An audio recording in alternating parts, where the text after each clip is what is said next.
জয় গৌর। গোটাটাই করবো তো? ওরা পাঠটাই কলিযুগ অবনতকারী শ্রীকৃষ্ণ চৈতন্য মহাপ্রভু কলির ভাবনাকাশে উদিত হয়েছেন জগতের উদ্ধারের জন্য। মহাজন বারবার বলছেন, কলিবরতি নিরে গড়া শত যত জনে ধর্ম কর্ম গেল যুগ, অসাধনে চিন্তামণি বিধি মিলায়াল আমি জোড়া কর্ম দয়াল ঠাকুর। আমার গৌরহরি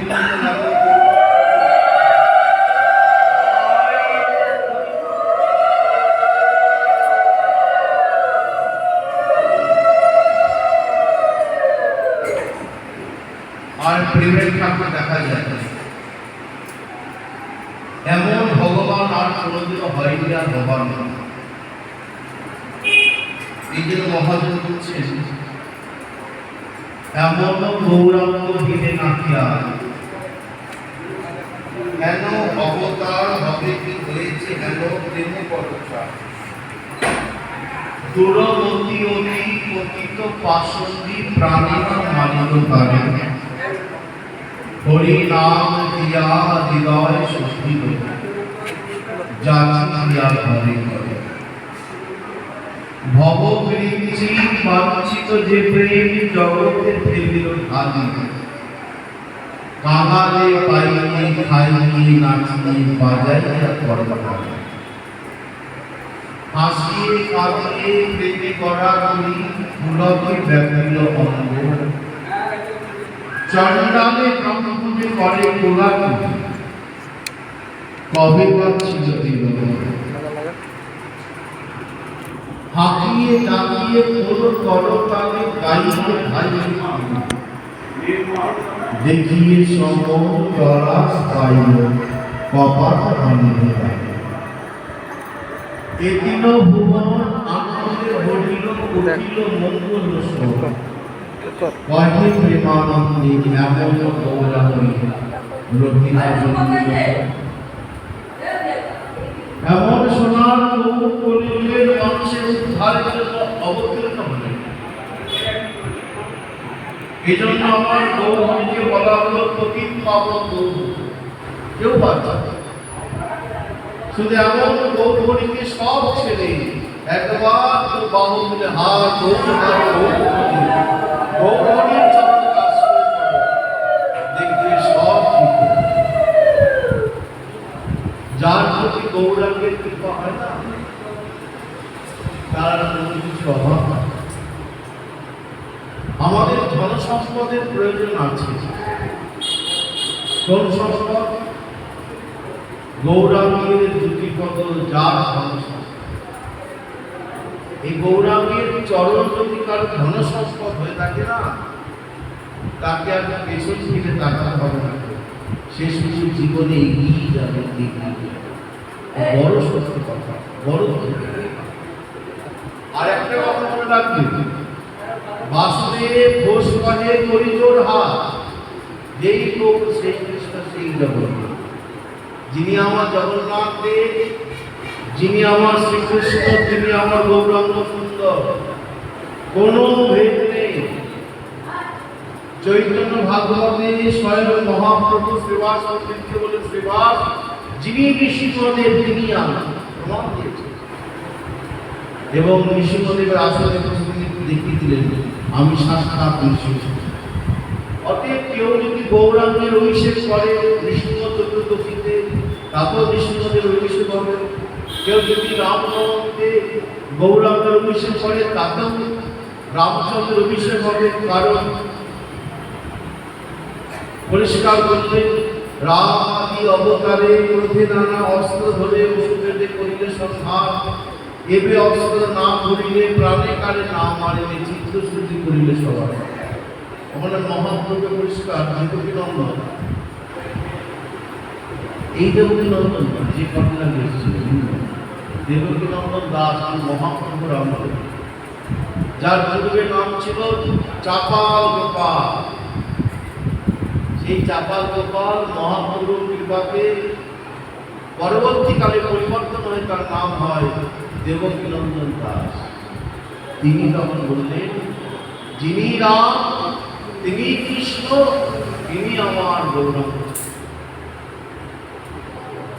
এই গৌরকে বললেন গদাধরের প্রাণ গৌরাঙ্গ।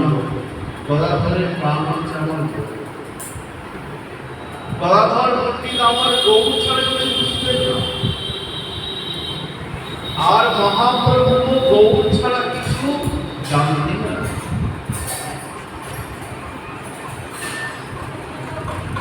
যদিও বৃন্দাবন ঠাকুর বলেছেন, দেখিতে নিতাই রাধা, নিতাই চর্চা আমাদের গৌরীয় পরম্পরায় বলদেব চর্চা বলা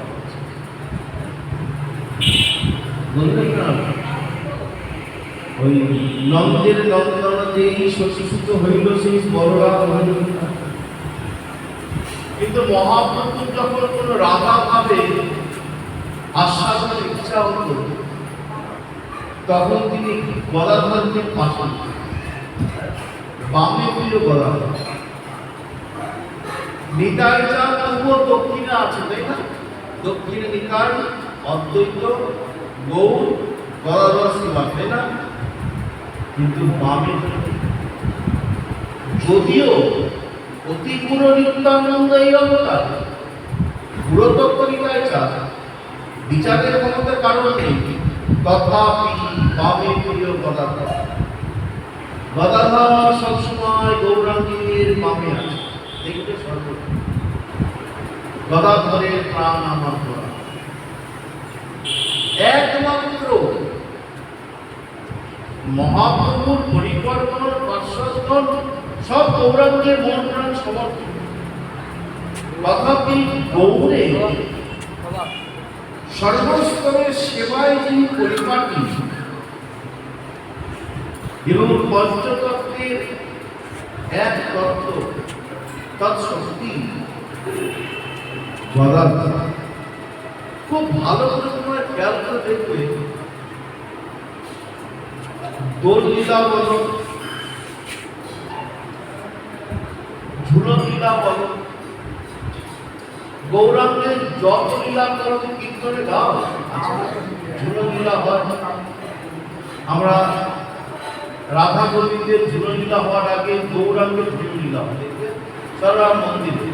আমি লীলা কীর্তনের কথা বলছি না, কীর্তন হয় না তো রাধা, ওই যে যখন ঝুলন লীলা হবে তখন ঝুলনের কীর্তন হয় রাধা গোবিন্দ। দেখো তো ঝুলত গৌরী বাম আনন্দ অঙ্গে মাত্র, তো সেখানে ঝুলনে রাধা গোবিন্দের ঝুলনটা অসংখ্য আছে। তার আগে গৌরাঙ্গের ঝুলনেটা হবেই, সেখানে বাদ দিকে বসেছে ঝুলনের গদাধর। দেখুন গদাধর হয়ে ঝুলন হচ্ছে। আবার দোলে দেখবে, দোল খেলাতে যখন দোল খেলছেন মহাপ্রভু, বামে গদাধর। গদাধর যেমন রাধা গোবিন্দের যেমন ওই মানে পিচকারি দিয়ে কারাকারি, ওই গৌর আর গদাধর, তো গৌর গদাধরের একটা আলাদা ভাব আমাদের গৌরী বৈষ্ণব জগতে আছে। ওই জন্য বারবার বলে যে গদাধরের প্রাণ গৌরাঙ্গ, গদাধরের মোহ প্রাণ সব গৌরাঙ্গ। উনি গৌরাঙ্গ ছেড়ে বুঝতেন না, জানতেন। আর মা শশীর সব থেকে প্রিয় তার পুত্রের জন্য কে ছিল জানো? গদাধর। সবসময় বলতেন, বাপ গদাধর তুই আমার ছেলের সঙ্গে থাকবি, তুই থাকলে আমি নিশ্চিত থাকি, তুই আছিস মানে ওই আমার ছেলেকে ঠিক রাখবি, তুই একমাত্র। এগুলো গ্রন্থের বর্ণনা। যখন ওই নগর সংকীর্তন করে আসেন না, তখন শশী ঠাকুর আমি গদাধরকে বলে, বাপ গদাধর তুই কোথায় ছিলি, তুই কোথায় ছিলি?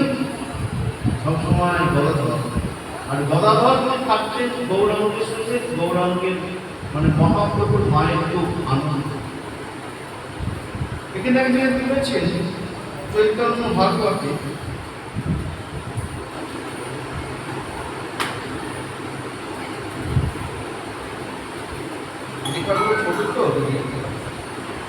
একদিন তাম্বুল লইয়া গদাধর হরিষে আইলা আসি প্রভুর গোচর। গদাধরে দেখি প্রভু করেন জিজ্ঞাসা, কোথা কৃষ্ণ আছেন শ্যামলকৃত বাসা। মানে গদাধরকে দেখা শুনি মহাপ্রভু বলছেন, গদাধর এখন রাধা ভাবে ভাবিত মহাপ্রভু যে আমার শ্যাম কোথায় আছে বলতে পারো? সেই কৃত বসনকারী শ্যাম ছাড়া আমি জানি না। বলো গদাধর, তুমি তো সব জানো, একটু বলো। সে আর দেখিতে সর্বহৃদয় হৃদয়ে কি বল বলিবে হেন বচন না শুনে মহাপ্রভু শ্রী গ্রন্থ। সে যে হৃদয় বিদারক আত্মী এ বলে বোঝানো যাবে যে গদাধর একটিবার বলে দাও যে আমার কৃত বসনকারী শ্যামল বঞ্চিত ধারী কোথায়, তুমি ছাড়াই তো বলছো। গদাধর চিন্তায় পড়ে গেল। তখন তিনি দেখলেন মহাপ্রভুর যে ভাব, এই যে ব্যাকুলতা অস্থিরতা, সেটা সামান্য নয়।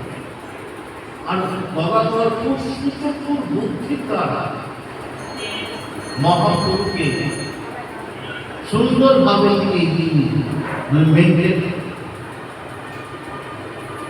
গদাধর পণ্ডিত বলছে, হে প্রভু, সম্ভাবে বলেন গদাধর মহাশয়, নীরবতী থাকে কৃষ্ণ তোমার হৃদয়। কৃষ্ণ কোথায় আছে? তোমার হৃদয়ের ভেতরে কৃষ্ণ আছে। হে মহাপ্রভু, তোমাকে কোথাও খুঁজতে হবে না কৃষ্ণ। কৃষ্ণ সদা সর্বদা তোমার হৃদয় আছে। মহাপ্রভু কি বললে গদাধর? কি বললি? আমার শ্যাম, আমার সেই পীত বসনধারী বর্ণধারী আমার হৃদয়ের মধ্যে আছে, এতক্ষণ কেন বলো? তোমরা এর আগে দেখেছ বীর হনুমান যখন তাকে বললো যে তুমি তো সবসময় বলো তোমার হৃদয়ের মাঝে রামচন্দ্র রয়েছে, দেখাও। তখন সেই খুব চিড়ে দেখিয়েছিল, দেখো আমার হৃদয়ের মাঝে রামচন্দ্র আছে। এমনি ভাবে মহাপ্রভু বলছেন, কি বললেন? আমার হৃদয়ের মাঝে আমার প্রভু রয়েছে, আর আমি চারিদিকে খুঁজে বেড়াচ্ছি। নখ বুকের মধ্যে চেপে ফেলেছি, মানে বুক চিরে ফেলছে। হৃদয়ে আছেন কৃষ্ণ বচন শুনিয়া, আপন হৃদয়ে প্রভু চিরে নখ দিয়ে মুখ থেকে চিরে ফেলেছে। যে আমার হৃদয়ের মাঝে আমার প্রভু রয়েছে, আমি দেখতে পাচ্ছি না, আর আমি এতক্ষণ ধরে প্রভুকে খুঁজে বেড়াচ্ছি বলে নখ বেঁধে ফেলেছে বলে।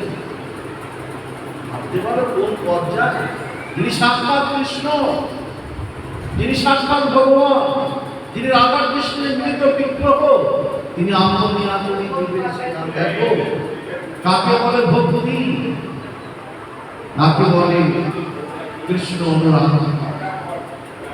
যখন নখটা দিয়ে বুকটা চিপতে যাচ্ছে, গদাধর পণ্ডিত ভাবতে পারেননি এতটা ঘটনা ঘটে যাবে। তিনি শুধু ওনাকে সামলানোর জন্য, মহাপ্রভুকে সামলানোর জন্য কথা বলেছেন। কিন্তু যেই মাত্র বলা আর যেই মাত্র মহাপ্রভুর ওরকম আচরণ দেখা, অমনি গদাধরের প্রাণটা কেঁদে উঠেছে। হায় হায়, আমি কি মনে হয়েছে? আর কি হতে চলেছে? সঙ্গে সঙ্গে আগে বাপে গদাধর দুই হাতে ধরি, নানা মতে প্রগতি রাখিলা স্থির করি। সঙ্গে সঙ্গে হাত ধরে, প্রভু তুমি চিন্তা করো না, প্রভু ঠিক তোমার সামনে আসবে। এর জন্য তোমাকে হৃদয় চিনতে হবে না, ওই আসবে কৃষ্ণ স্থির হও মনে, গদাধর বলে আই দেখেন আপনি, প্রভু তুমি স্থির হও। এই সামনে আসছে, এই একটু দাঁড়াও, একটু দাঁড়াও, গদাধর আসবে, আসবে তো আমার মনে ভাবি। যখন এইভাবে বলছে, আর এত সুন্দর করে গদাধর বোঝাচ্ছে মহাপ্রভুকে, আর দূর থেকে একজন লোক করছে যে গদাধরের ভাব তুমি দিয়ে আইটাকে সচিমা, মহাপ্রভু আদর করে সচিমাকে আই। চৈতন্য ভাগবতে বললেন, যদি প্রাকৃত শব্দকেও আই বলে তাতেও সে অনায়াসে উদ্ধার পাবে। আই শব্দের এত মা যে মহাপ্রভুর মুখ থেকে শুধু আই শব্দটা বেরোতো, আই মানে মা, মা, মা। দূর থেকে আই দিচ্ছে গদাধরের দুঃখিতা, বড় দুষ্ট হইলা আই, মানে মা। গদাধরের প্রতি এমন শিশুর ভক্তি নাহি দেখি করতে, মুই ভয়ে নাহি পারি সম্মুখ হইতে, শিশু হই কেমনে প্রভু দিল ভালো মধ্যে। আমি হলে পারতাম না, আমার নিমায়ের কাছে হয়তো মুখটা চিরেই, কিন্তু ওই মুখে একটা ছেলে, তখন কম বয়স, শিশু বলছে তার কি সুন্দর বুদ্ধি, কি সুন্দর আস্তে আস্তে সে আমার নিমাইকে শান্ত করে সামনে সে দাঁড়িয়েছে গদাধরের সাথে, গদাধরের মাথায় হাত দিয়ে দিচ্ছে এবং বলছে, গদাধর আজ তুমি আমার মনটা জয় করে নিয়েছো বাবা,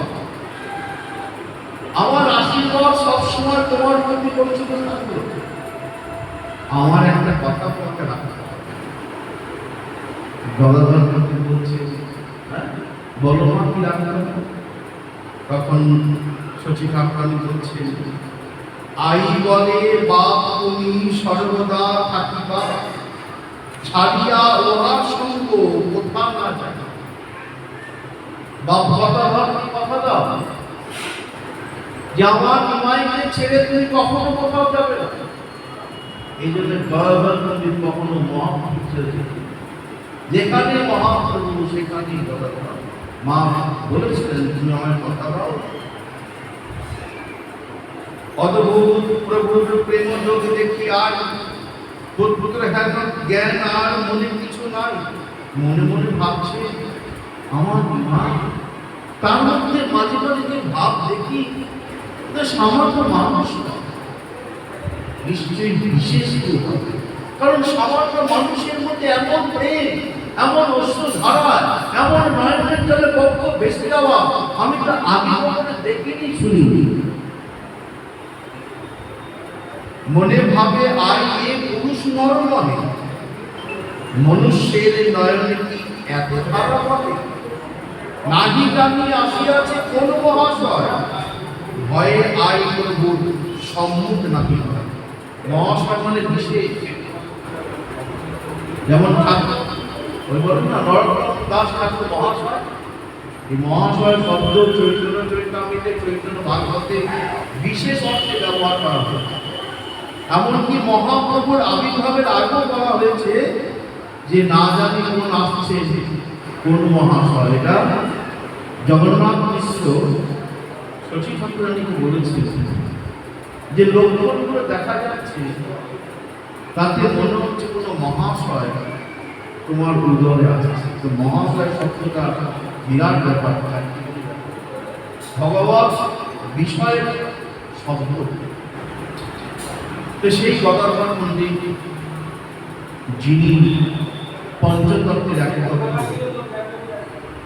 তার একটা অপূর্ব লীলা আছে, যেটা আজ আমার আস্বাদনের বাসনা ছিল, তাই আস্বাদন করব। একদিন মহাপ্রভু তিনি চিৎকার করে কাঁদতে লাগলেন। নৃত্য করি উঠিয়া বসিলা গৌর রায়, কুণ্ডলী বাপ বলি কান্তে উপধার, কুণ্ডলী কারে মোর বাপরে বন্ধুরে, কবে তোমা দেখিব আরে রে বাপ। কুণ্ডলী কীর্তনের কে? বলো বৃষভান রাজা। তিনি কলিতে কুণ্ডলী বিদ্যানী বলে আবির্ভূত হয়েছেন। এখন মহাপ্রভু তিনি তো জানেন যে রাধা কৃষ্ণের মিলিত বিগ্রহ কি, সেই জন্য তিনি যেহেতু রাধা ভাবের একটা স্বরূপ, তাই তিনি কুণ্ডলীকে বাপ বলেই ডাকবেন, কারণ তিনি জানেন কুণ্ডলী হচ্ছে বৃষভান রাজা, তাই তো এই জন্য হঠাৎ করে কুণ্ডলী বাপরে, বাবা কুণ্ডলী আমার বাবা, বাবা তোমার কবে দেখা হবে? কুণ্ডলী কারে মোর বাপরে বন্ধুরে, কবে তোমা দেখিব আরে বাপ।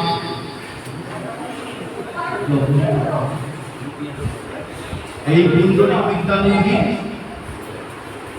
ভগবান শ্রীকৃষ্ণের বড় প্রিয়, এবং তিনি বাংলাদেশে চট্টগ্রাম বা চট্টগ্রাম বলে সেখানে আবির্ভূত হয়েছে। মহাপ্রভুর বেশিরভাগ পরিকল্পনই বিভিন্ন জায়গায় আবির্ভূত হয়েছে, যেমন বিভিন্ন নদীর জল এসে সমুদ্রে মিলিত হয়, তেমনি বিভিন্ন দিকে বিভিন্ন জল আবির্ভূত হয়ে নবদ্বীপে মিলিত হয়েছে। এটাই আমাদের শাস্ত্রে দেখা যায়। প্রশ্ন করছেন কেন? সবাই কেন বিভিন্ন দিকে আবির্ভূত হয়েছে? নবদ্বীপ বলতে পারবে, নবদ্বীপে এত লোক আবির্ভূত হয়েছে, সেটা কেন হয়? আর নবদ্বীপে যত মহাত্মা দেখবে, যত পার্শ্বদ, বেশিরভাগ বিভিন্ন দিকে মিলিয়ে দেখা যায়। বাংলাদেশে কত আছে বললেন চৈতন্য ভাষা। যে দেশ পাণ্ডব বর্জিত, যে দেশে গঙ্গা নাই, সেই সব দেশকে পবিত্র করার জন্য, তার যোজন যোজন পর্যন্ত পবিত্র করার জন্য গৌরাঙ্গের পরিকরগণ সেখানে আবির্ভূত হয়ে সেই জায়গাটাকে তীর্থস্থলে পরিণত করে। যেখানে যেখানে আমরা গৌর মণ্ডল ভূমি আছে না, যেখানে যেখানে গৌরাঙ্গের পরিকরগণ আবির্ভূত হয়েছেন, এক একটা তীর্থস্থান হয়ে গেছে, তাই না? সবাই যত যত আছে গৌর মণ্ডল ভূমি যত মিলিয়ে রাখে। এমনকি বাংলাদেশের এইসব জায়গায় মহাপ্রভু পরিকরগণ আবির্ভূত হয়েছে, সেই সব জায়গাটাও এক একটা তীর্থস্থল হয়ে গেছে, সবাই সেখানে যায় এবং মাথার মতো করে। এরকম ভাবে কুণ্ডলী বিদ্যানিধি তিনি শ্রীকৃষ্ণের প্রিয় পাত্র এবং মহাপ্রভুর প্রিয় পাত্র। মহাপ্রভু সারাক্ষণ কেঁদে চলেছে, বুঝে যাচ্ছে তো কুণ্ডলী বিদ্যানিধির সঙ্গে ঘরে কি সম্পর্ক। কুণ্ডলী বিদ্যানিধি তার নাম করে মহাপ্রভু ভাবছে, হেন চৈতন্যের প্রিয় পাত্র বিদ্যানিধি, হেন সব ভক্ত প্রকাশিতা কুণ্ডলীধি। প্রভু আমার কেঁদেই চলেছে, সবে বলে কুণ্ডলী বলেন কৃষ্ণরে, বিদ্যানিধি নাম শুনি সবে বিচারে। কুণ্ডলী কুণ্ডলী কুণ্ডলী মহাপ্রভুকে নাম। এখন কুণ্ডলী তো ভগবানের একটা নাম, কুণ্ডলী কাকে বলা হয় না? অপবিত্র পবিত্র বা সর্বস্বাম গতকে বা যশ বলে কুণ্ডলী কাকা সব বজ্রাভং সরস্বতী। তো কুণ্ডলী করে বুঝে গেলাম যে ভগবানের একটা নাম। হয়তো প্রভু ভাবা বেগে প্রভুর ভগবানের আর একটা নাম নিচ্ছে ভগবানের। তো বিদ্যানিধি আবার কিছু বড় করতে, বিদ্যানিধি আবার আর হঠাৎ করে কুণ্ডলী কুণ্ডলী বিদ্যানিধি যখন সবার মধ্যে কথা, সবাই যখন বলছেন প্রভু একটা প্রশ্ন না করে থাকতে পারে। মহাপ্রভু বলছে বলুন কে কুণ্ডলী বিদ্যানিধি, যার নাম তুমি কাঁদছ? কোন ভক্ত লাগিয়ে প্রভু করো গ্রন্থ, সত্য আমার সবার প্রতি করহ কখন, আমার সবার ভাগ্য তাকে জানি, তার জন্ম কর্মকথা কখন শুনি প্রভু। একটুখানি বলো না যে পুণ্ডরিক বিদ্যানিধিটা কে, তার সম্বন্ধে আমরা শুনতে চাই, তার সম্বন্ধে আমরা জানতে চাই। যখন সকলের মনে ভাবনা জাগে যে পুণ্ডরিক বিদ্যানিধি সম্বন্ধে তারা জানতে চায়, জানতে চায়, মহাপ্রভু শুনলেন কেন জানো? আগে ভক্তের গুণগান শুনতে হয়। আমা হইতে আমার ভক্ত বড়, শ্রীমদ ভাগবতে এই করিলেন। ভগবান শ্রীমদ ভাগবতে বললেন আমার ভক্ত সেই নয়, সেই আমার ভক্ত হয় যে আমার ভক্তের ভক্ত। শ্রীমদ ভাগবত শুধু আমার ভক্তের ভক্ত। আমা হইতে আমার ভক্ত বড়, শ্রীমদ ভাগবতে এই করিলেন। ভগবান অনেক সেবা করছে আর ভগবানের ভক্তগণের দিকে তাকাচ্ছে না। তারপর এমনও প্রমাণ আছে জানো যে ভগবানের ভক্তরা বাইরে অভুক্ত অবস্থায় রয়েছে, ভগবান নিজের ভিতর থেকে তার কারণ থেকে ভক্তকে দেবে আমার ভোট বড় লাগে, এমনও প্রমাণ আছে। আসলে কি ভগবানকে ভক্তের ভগবান ভক্তের জন্য সব পারে, সব। তিনি তো বলেই দিলেন মদভক্ত বিনোদাত্মন কারণে বিবিধাত্মিয়া।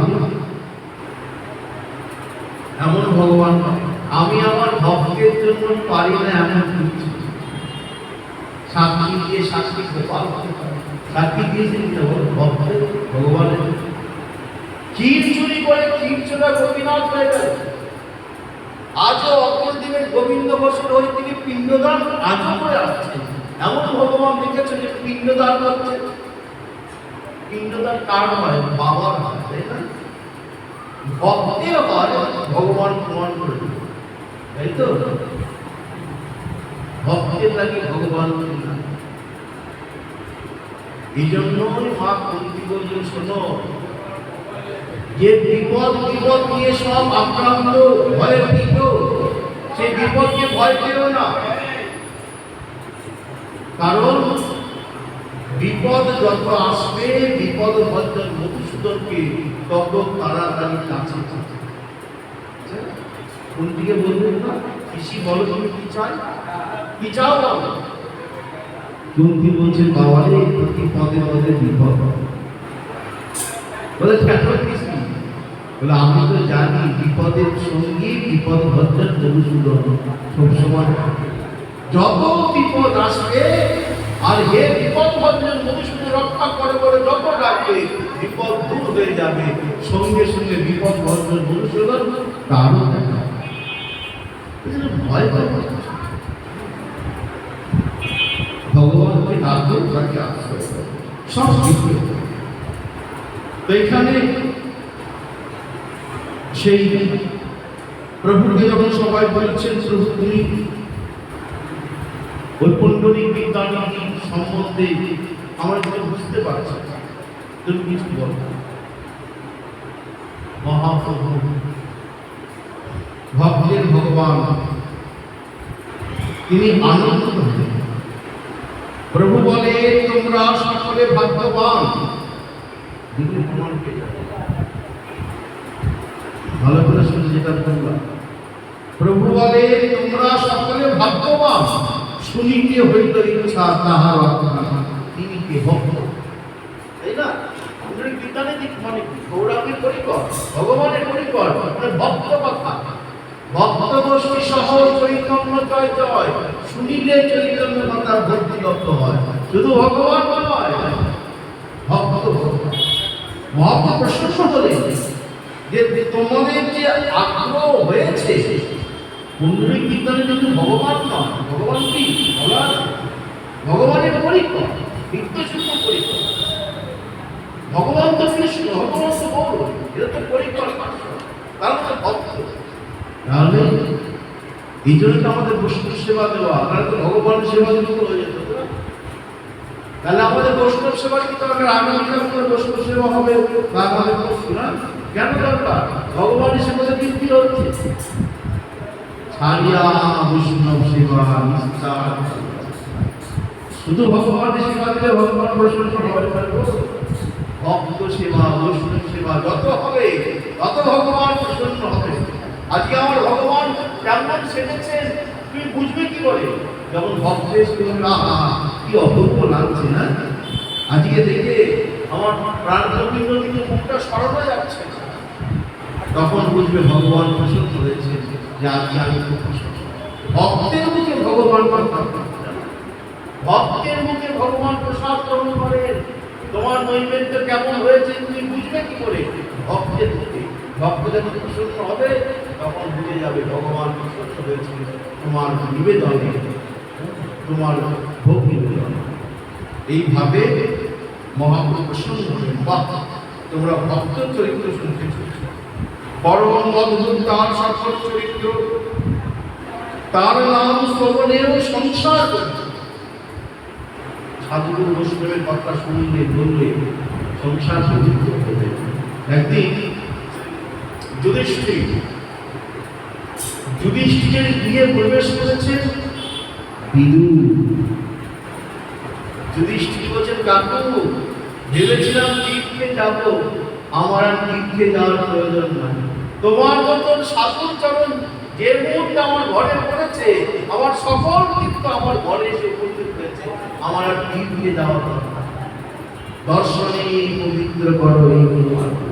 হ্যাঁ, গঙ্গার পরশ হইলে পশ্চাতে পাবো, দর্শনে পবিত্র করো এই তোমার। বুঝেছ? সাধুগুরু বৈষ্ণবের দর্শন মাধ্যমে পবিত্র হয়ে যাবে। এত মাহাত্ম সাধুগুরু বৈষ্ণব। তখন মহাপ্রভু বললেন, এই পুণ্ডরীককে সহজে চিনতে পারবে। আরেকটা কথা, বৈষ্ণব চিনিতে নারী দেবেরও শস্য। বৈষ্ণবকে বাইরে থেকে চেনা যায়, পোশাক আশাক থেকে বোঝা যায় না, কখন কোন রূপে কে থাকবে কেউ বলবে। যখন যুধিষ্ঠিরের আদর্শ যজ্ঞে বৈষ্ণব সেবা হয়েছিল মনে আছে? সকল বৈষ্ণব প্রসাদ পেল, সব নিমন্ত্রণ করে প্রসাদ পাবে, তবুও স্বর্গে ঘন্টা করল। কেন? এমন কোন বৈষ্ণব নাই যে প্রসাদ পেতে আসে নাই, তারপরে তাকে ঘন্টা করল। এখনো বৈষ্ণব সেবা বাকি। মুইদাস মুচি আছে না, মুচি মুইদাস, তাকে তার সবার নজরে পড়ে। ভীমকে বললেন খুঁজে নিয়ে আসো, ভীম তো খুঁজে ফেলত, চিনবে কি করে? ভগবান না চিনালে বৈষ্ণব সে চেনা যায়। ভীম বৈষ্ণবের সব সেটা জানে, কিন্তু হরিদাস বলছিল নাকি তার তো অন্য মুচি, তাকে দেখে মনে হবে আমাদের সাধারণত মনে হবে কৃষ্ণকে বলছেন কোথায়? বৈষ্ণব তো নাই, যেখানে তুমি বলেছো সেখানে ঘুরে আসলাম, বৈষ্ণব পেলাম। ভগবান বললেন, ওই যাকে দেখে তোমার মনে হয়েছে বৈষ্ণব নন, তিনি বৈষ্ণব। আর কিন্তু ওই মুচিকে নিয়ে আসলাম। মুচি যখন প্রসাদ পেল তবে গিয়ে স্বর্গে ঘন্টা বাজলো। তার মধ্যে কথা আছে, সাধু তো সব মিলে মিশে মাতৃ করে প্রসাদ করছে। আর দ্রৌপদী বলে, দেখো এত সুন্দর করে রান্না করলাম, কোথায় বলবে? হ্যাঁ, কি সুন্দর রসাটা হয়েছে, কি সুন্দর চাটনিটা হয়েছে, কি সুন্দর পনির রসাটা বলবে, আহা করবে, তবে তো একটা যে রান্না করে তার মনে শান্তি হবে নাকি? এ তো কিছুই বলবে না, খেয়ে দিল, সাধু সেবা হলো। হ্যাঁ, তখন ভগবান বলে, তোমার বৈষ্ণবের জন্য অপরাধ মনে মনে বলেছে, তাও অপরাধ। এবারে ঘটনা আছে, সাধুকে মনে মনে বলা যাবে না। কোন সাধু বৈষ্ণব সম্বন্ধে মনে মনে নিন্দা করা যাবে না, মাথায় রেখো। একটিমানি চৈতন্য ভাগবত, চৈতন্য চৈতন্য ভেটে না। আমরা জানি, তোমরাও জানো। একবার মা সুচি বলছে, কে রেখেছে ওর নাম অদ্বৈত। মা সূচি কেউ ছিল না, একা। যে কিনা আমার থেকে আমার ছেলেকে আলাদা করে দেয়, দুটো ছেলেকে আলাদা করে দেয়, এর নাম কখনো অদ্বৈত হতে পারে না, এই দ্বৈত। যদিও জগন্নাথ মিশ্র শশী ঠাকুরানী গুরুদেব কিন্তু অদ্বৈত বুঝলেন, তথাপি একটা ক্ষোভ যে আমার দুটো ছেলেকে বিরোধটাকে কেন অদ্বৈত না দ্বৈত। একদিন শ্রীবাসানী নামে মহাপ্রভু বসে রয়েছে ভগবত আদেশ, যে যা বর চাইছেন তাকে সেই বর দিচ্ছে। শ্রীবাসানী বলছেন, প্রভু তুমি তো এখন ভগবত আদেশে সবাইকে বর দিচ্ছ, আইকে কিছু বলুন। বলে না, আইয়ে বৈষ্ণবের জন্য মহাপুরুষ সব সইতে পারে, সাধুগুরু বৈষ্ণবকে যে কষ্ট দেবে, দুঃখ দেবে, নিন্দা করবে, তাকে তিনি সহ্য করবে। এই জগতে সবাই উদ্ধার পাবে, শুধু নিন্দুক তাকে তিনি সহজে উদ্ধার করবে। জগাই মাদায় অনেক কিছু করলেও সাধুগুরু বৈষ্ণবের নিন্দা করেননি। কোন গ্রন্থে দেখানো আছে, কোন গ্রন্থে নিয়ে তিনি নিন্দা করেছে? জগাই মাদায় নিন্দা করেছেন অনেক মানুষ নিন্দা। কলিযুগে ভয়ানক অপরাধ, ভয়ানক পাপ, ভয়ানক অন্যায় যা কিছু আছে, সাধু গুরু বৈষ্ণবকে নিন্দা, ক্রোধ ভক্ত দেখবে, আমার ভক্তকে যে দুঃখ দেবে, কষ্ট দেবে, তুমি কি ভাবছো মনে মনে বলবে? ডুবে ডুবে জল পাবে, শীতের করা টের পাবে না। মহাপ্রসাদ তিনি চৈতন্য সর্বেষাং চিত্তং পশ্যতি, তিনি সবার চিত্তকে দেখতে পান। তোমার মনে মনে কি কথা হচ্ছে, লুকি লুকি কি কথা হচ্ছে, ভগবান জানতে পেরেছেন। এই জন্য সাধুগুরু বৈষ্ণবের নিন্দা ভুলে কখনো। তো মা সচি মনে মনে বলে বলেছে, মহাপ্রভু বলে হবে, বলে বিধান কি, উদ্ধার হবে কিভাবে? বললেন, যখন মা যে বৈষ্ণবের চরণ অপরাধ করছে, সেই বৈষ্ণবের চরণগুলি যখন মাথায় নেবে, তবে কি মায়ের ওই অপরাধ স্থাপন। পাপ যখন সাধুগুরু বৈষ্ণবের গায়ে লাগে, তার নাম অপরাধ। তখন মা গেলে অদ্বৈত আচার্য প্রভু খবর পেলে শশী ঠাকুরানী আসছেন, তার চরণের ধুলা দিতে। যেদিন থেকে মহাপ্রভু শশী ঠাকুরানী উদয় এসেছে, সেদিন থেকে অদ্বৈত প্রভু মা শশীকে প্রণাম করতেন। যেমন মন্দিরকে প্রণাম করে, সেরকম প্রণাম করে। আর সেই জন্য তিনি ওই ওম বিষ্ণু ওম বিষ্ণু করে চোখটা বুঝেছে। আর শশী ঠাকুরানী এসে অদ্বৈত প্রভু চরণগুলি মাথায় দিলে, তবে কি তার সেই পাপ স্খলন। বুঝলেন, মনে মনে কোনো সাধুগুরু বৈষ্ণবের নিন্দা করা যায় না, এই দিকে আমাদের খেয়াল রাখতে হবে। তো পরম বৈষ্ণব কুণ্ডলী বিদ্যানিধি তার অপূর্ব অপূর্ব মহিমা গ্রন্থে বর্ণন করেছেন। তিনি এত সুন্দর সুন্দর আচরণ করে জগৎকে শিক্ষা দিয়েছেন, যা কল্পনা বলে। কিরকম কুণ্ডলিক বিদ্যানিধির আচরণটা কিরকম, কিরকম শিক্ষণীয় তার কাছ থেকে। মহাপ্রভুর শোনো বৈষ্ণবের আচরণ,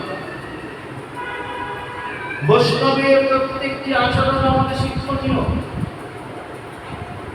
যদি কোনো বৈষ্ণবের আচরণকে আমরা মানতে পারি, তাহলে আমাদের জীবন শুধরে যাবে, ভগবানকে পাওয়ার পথ পরিষ্কার। আর একটা কথা বলি, সাধুগুরু বৈষ্ণবকে দর্শন করলে আমরা পবিত্র হব, আর যেই সাধুগুরু বৈষ্ণব আমাদের দিকে তাকাবেন না, অমনি আমরা ভগবানকে পাওয়ার পথটা পরিষ্কার। এটা কোথায় আছে? ভাবনা। যখন অক্ষুণ্ণ মহারাজ যাচ্ছেন বৃন্দাবন, তখন তিনি দেখছেন চারপাশে সমস্ত বনের পশু মানবগণ আদি তারা ঘিরে ঘিরে তাকে নৃত্য করছে, গল্পে ঘিরে ঘিরে। কেন? বৃন্দাবনবাসী যত বৈষ্ণবের গণ, এই যে এরা ঘিরে ঘিরে তাকে নৃত্য করছে এবং তার দিকে তাকাচ্ছে, বৈষ্ণবের কৃপা দৃষ্টি যেহেতু আমার প্রতি বর্ধিত হচ্ছে, আজ আমার গোবিন্দ দর্শন হবেই। পরিষ্কার গ্রন্থের সিদ্ধান্ত দিলেন, সাধু বৈষ্ণবের দৃষ্টি যেই মাত্র তোমার প্রতি পড়বে, অমনি তোমার ভগবান দর্শনের পথ পরিষ্কার। দুটো কথা, তুমি সাধু বৈষ্ণবের দর্শন করলে পবিত্র হবে, আর সাধু বৈষ্ণবের দৃষ্টি তোমার প্রতি করলে ভগবানকে পাওয়ার পথ পরিষ্কার। এই জন্য বলে না, বাবা একটা কৃপা দৃষ্টি রাখতে বলে না, বাবা আমাকে কিন্তু দৃষ্টি দেবে। অনেক আমার কথা কথা বলি না, বাবা আমার প্রতি যে কৃপা রাখবেন, কৃপা দৃষ্টি রাখবেন। চার প্রকারের কৃপা আছে: দৃষ্টিজাত, শব্দজাত, চিন্তনজাত, আর স্পর্শজাত। বুঝেছো? দৃষ্টি তোমার দিকে তাকাবে, ও প্রমাণ করছে। শব্দজাত, তোর মঙ্গল হবে বলে না, শব্দজাত। স্পর্শজাত, গুরুদেব তোমার মাথায় হাত দিলেন বা তুমি গুরুদেবের চরণে স্পর্শ করতে, দেখে মনে কত শান্তি, যে আমি আমার গুরুদেবের চরণে হাত দিতে পেরেছি, বা কোনো সাধুর চরণে হাত দিতে পেরেছি, বা কোনো বিগ্রহের চরণে হাত দিতে পেরেছি। তুমি যতই দূর থেকে প্রণাম করো, তাই না? যদি সাধু গুরু বৈষ্ণব বা কোনো মহাত্মা বা কোনো ভগবানের চরণে যদি স্পর্শ করা যায়, তার আলাদা শান্তি আছে কিনা বলো? তাহলে লোকটাকে ছুটে গেল উঠিতে যে সাধুর চরণ স্পর্শ করার জন্য। সাধু তো চরণ ভিডিও রয়েছে, দূর থেকে তো প্রণামের ভিডিও রয়েছে। বলে না, বাবা আমাদের হাত দিয়ে দেয়, বলে কি? আমরা বলি কি না, পিতা মাতা মাথায় হাত দিয়ে দেয়, যা দোয়ার করবি। হয়তো মনে বড় দুঃখ, মা মাথায় হাত বোলাচ্ছে, হ্যাঁ তুই ভয় পাস না, সব কি বলে না। এই যে মা বাবা গুরুজনরা মাথায় হাত দিয়ে দেয়, সেটি কি শান্তি, যেন ওই মুহূর্তে সকল সমস্যার সমাধান হয়ে যায়। দৃষ্টিজাত, শব্দজাত, চিন্তনজাত। অনেক ছেলে রয়েছে, মেয়ে রয়েছে, মা বাবা চিন্তা করছে, আমার ছেলেটা ভালো আছে তো, ভগবান আমার ছেলে মেয়েটাকে ভালো রাখো, দূরে রয়েছে। গুরুদেব চিন্তন করছে, আমার শিষ্যটা অমুক জায়গায় রয়েছে, হ্যাঁ ঠিকঠাক আছে তো। এই যে গুরুদেব চিন্তন করছেন শিষ্যের কথা, শিষ্যের মঙ্গল।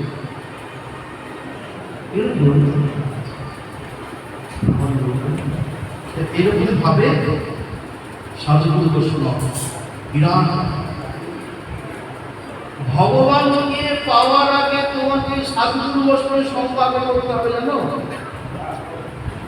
সাধু সঙ্গ সর্বশাস্ত্রে কয়, লবমাত্র সাধু সঙ্গ সর্বসিদ্ধি বলেছেন। এমন প্রশ্ন করছে, সর্বসিদ্ধিটা বলে, সর্বসিদ্ধি কি? তখন নরোত্তম দাস ঠাকুর বলছে, আমি তীর্থযাত্রা পরিশ্রম সকলই মনের ভ্রম, সর্বসিদ্ধি গোবিন্দ চরণ। এই এক সাধু সঙ্গের প্রভাবে তোমার অনায়াসে গোবিন্দ চরণ লাভ। আর কিছু পারো বা না পারো, সাধু বৈষ্ণবের চরণ ছাড়ো।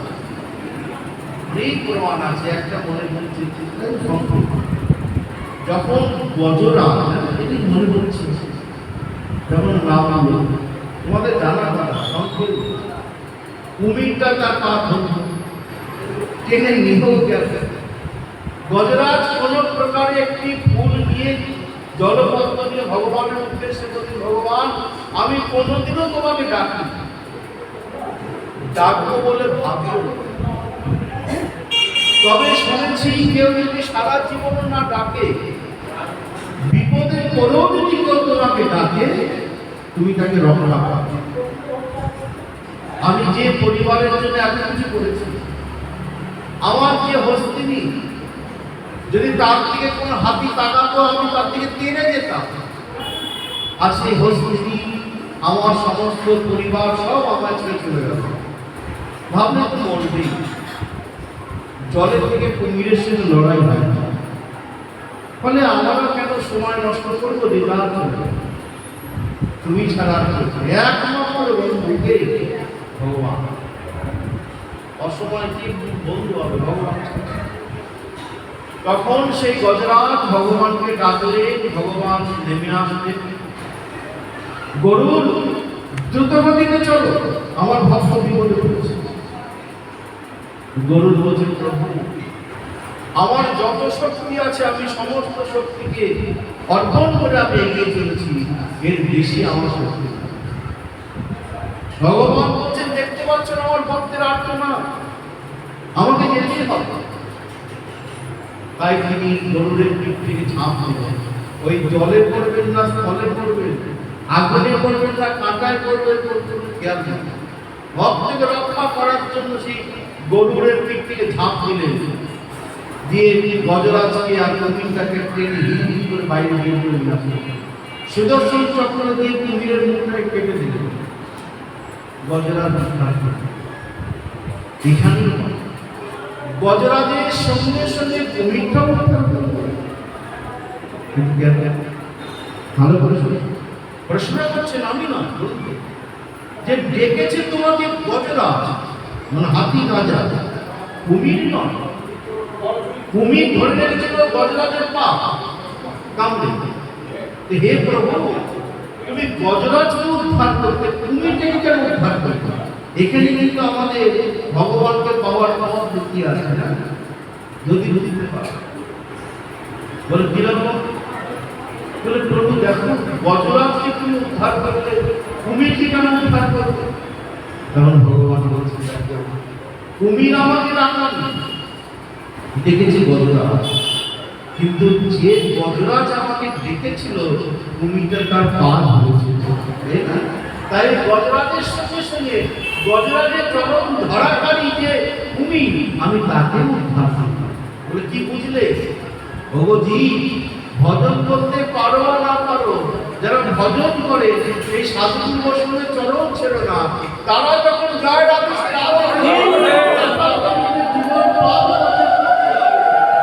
তোমরাও সেই সাধু বৈষ্ণবের চরণ ধরে অনায়াসে গোবিন্দ পাদ। এই জন্য সাধু সঙ্গের বিরাট পরিবর্তন। ভগবানের কাছে যেতে পারো বা না পারো, সাধু সঙ্গ চলছে। অননীয় সঞ্চত সম্পত্তি দেখলাম, ভবতী ভবার মতো তরণীয়। যদি তুমি সাধু সঙ্গ করে থাকো না, তোমার এই ভব পারাপারের মৌন তৈরি হবে। তবে আদৌ শ্রদ্ধা কত সাধু সঙ্গ, এই শ্রদ্ধা পূর্বক দিতে হবে। তাহলে বাবা ওই সাধু কাজের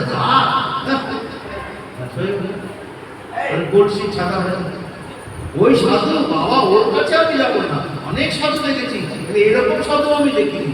সাধু দিতে হয়, সাধু দুধ দেখা হয়, এটা আবার শুনলেন না কি? বড় লোকদের দিকে তাকাচ্ছে, আমরা গরিব বলে আমাদের দিকে তাকাচ্ছে না। উনি বেশি টাকা দিচ্ছে, ওনার মধ্যে হাত দিচ্ছে, আমার কম টাকা আমার দিকে তাকাচ্ছে না, এটা আবার শুনলে? তোমাকে কে যেতে বলছে? এক যাবে না আর গেলে তিনি বলছেন, তিনি বলছেন যে যেমন কর্ম করছে সে তার ফল পাবে। তুমি কেন উল্টে তোমার নিজের পাপের বোঝাটা করাচ্ছে? তুমি ভাবছো প্রভু যা ঠিক আছে, আমি তার চরণ ছুঁতে পারলাম না, ঠিক আছে, কিন্তু আমার বলতে আমি দূর থেকে প্রণাম করবো। ভগবান তো দিচ্ছ বিচার। এখন তুমি যদি অন্যায় করো তোমার বিচার হবে। তুমি কেন অন্যায় কথা আর তুমি কেন ভাবনা কথা? তিনি যদি কোনো অন্যায় করে থাকেন তার বিচার ভগবান করবেন, তাই না? জানো তো গুরু দোষ করলে গুরুকে ছাড়ছে না।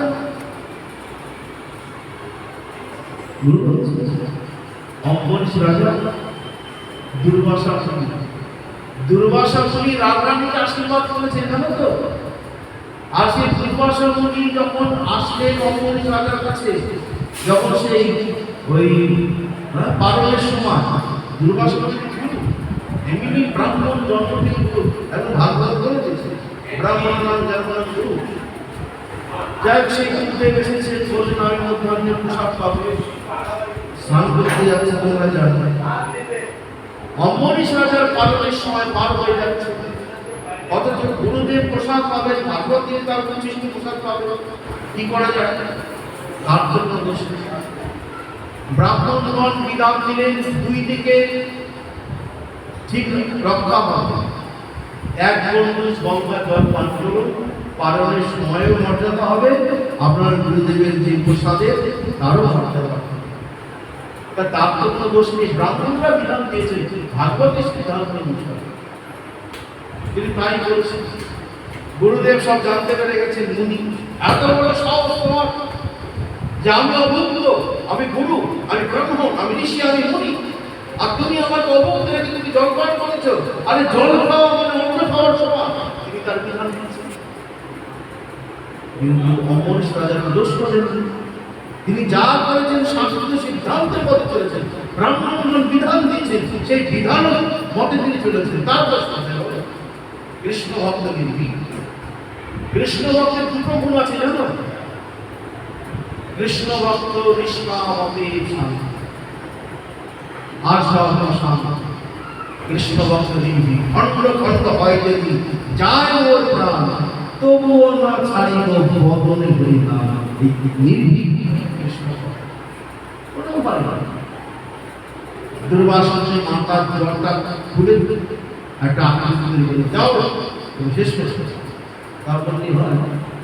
মনে রাখবে কৃষ্ণ ভক্তকে সব সময় সুদর্শন চক্র রক্ষা করে, জানো? সব সময় সুদর্শন চক্র রক্ষা। সুদর্শন চক্রকে ঘিরেছিল অম্বরীশ রাজা, ওই সুদর্শন চক্রই তারা করেছে। ওই আকৃতি যা দুর্বাসনকে সৃষ্টি করবে তাকে পুড়িয়ে ছাই করে দেবে। দুর্বাসনকে আক্রমণ করবে। দুর্বাসন গেলেন ব্রহ্মার কাছে, বলতে বাবা আমি পারবো না। এই তো গেলেন মহাদেবের কাছে, বলে আমি পারবো না। সংক্ষেপ করছে। গেলে বিষ্ণুর কাছে, বিষ্ণু বলে দেখো এখানে আমার কোনো ভূমিকা নেই। যার কাছে তুমি দোষ করেছো তার কাছে তোমাকে যেতে হবে। এই বুদ্ধি করতে আসলে অম্বরীশ রাজা। গুরুদেব হওয়া সত্ত্বেও শিষ্যের পায়ে উঠে পড়বে। অমনি সঙ্গে সঙ্গে শিষ্য উঠে পড়ে গুরুদেবের চলে। এই আপনি কি করছেন? আপনি আমার প্রণম্য, আপনি আমার গুরুজন, আপনি এটা করবেন। আমি তো আপনার এই সুদর্শন চক্র আপনি ফিরে যান। তিনি আমার সুদর্শন চক্রে ফিরে গেলেন। যতক্ষণ তোমার গুরুদেব প্রসাদ পেয়েছেন ততক্ষণ একটু তিনি প্রসাদ পাননি। আগে গুরুদেব প্রসাদ পেলেন, তার অধরামিত পেলেন। যতক্ষণ না গুরুদেব ফিরে এসেছেন তিনি মুখে আর এক বিন্দু দাঁড়ান দিলেন। তাহলে দেখো নর নেপাল নর এক পাও তিনি নড়লেন না ভয়। যখন তিনি আপনাকে লিখে বললেন না যাও ওই অম্বরীশকে হত্যা করা, একটুও নড়েননি অম্বরীশ রাজা, স্থির দাঁড়িয়ে আছে। ভয় বুঝলাম উপরন্ত গুরুদেবকে ছুটে আসতে হলো শিষ্যের কাছে। শিষ্য ছোটাছুটি করেছিল। অতএব গুরু যদি অন্যায় করে তার শাস্তি কি আর ক্ষমতা আমার নেই? তার সম্বন্ধে কোনো বলার ক্ষমতা আমার নেই, অধিকার আমার নেই। তার সম্বন্ধে মন্তব্য বক্তব্য কোনো কিছু করার ক্ষমতা আমার নেই। সঙ্গে সঙ্গে মাইনাস করে দেবে। তুমি যে একদিন ওনার বিচার করে ভগবান গুরুরূপে কৃষ্ণ কৃপা করে ভক্ত, তাই না? গুরুদেব অন্যায় করতে পারে না, কথা বলতে বলছি। এরকম দুর্বাসা শুনেও মানে একটা গিয়ে দিয়ে বলছি আসলে দৃষ্টান্ত দিয়ে, যদি তোমার ভাষায় যদি দেখো তোমায় কিছু বলতে হবে না, তুমি বলা মানে সেখান থেকে তোমার মাইনাস করে সঙ্গে সঙ্গে মারাত্মক হয়ে যাবে। তুমি বলা বাপেরও বাপ আছে, তাই না?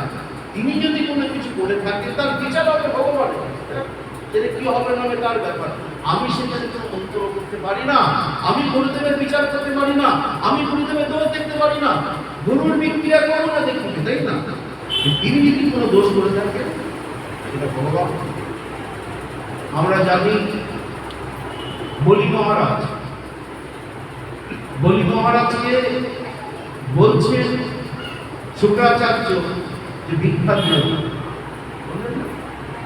বলি মহারাজ তবুও দিলেন, কারণ বলি মহারাজ জানেন গুরুদেব যেটা বলছেন ঠিক বলছেন, অশাস্ত্রে কথা বলছেন। কারণ প্রথমত তিনি বলে দিয়েছিলেন ভগবান বিষ্ণু বলে দিয়েছেন, আরে বেটা আপনি যাকে ভিক্ষা দিচ্ছ বিষ্ণু ভগবান সব চাকরি করে পাপের মুখ ধারণ করেছে। বলি মহারাজ মহারাজ বলছেন, যাকে জগৎবাসী মানে জগৎবাসীকে যিনি সব দেন, আজ তিনি এসেছেন আমার কাছে, যিনি ভগবান, আর তার কি খবর না? তিনি অভিশাপ দিয়ে শুক্রাচার্য তুমি শ্রী ভস্ম হবে, তথাপি তিনি গুরুদেব কথা শোনেননি। কারণ গুরু নস্যা আছে আমার ভাগবত সপ্তম স্কন্ধ, গুরুদেব ঠিক কথা বলেন। গুরুদেব যদি অশাস্ত্রের কথা বলে তাহলে শোনা যাবে না, ভাগবত আদি অনুভব করে। বুঝে গেল? এইভাবে আমাদের শাস্ত্রীয় পথে আমরা এগোচ্ছি।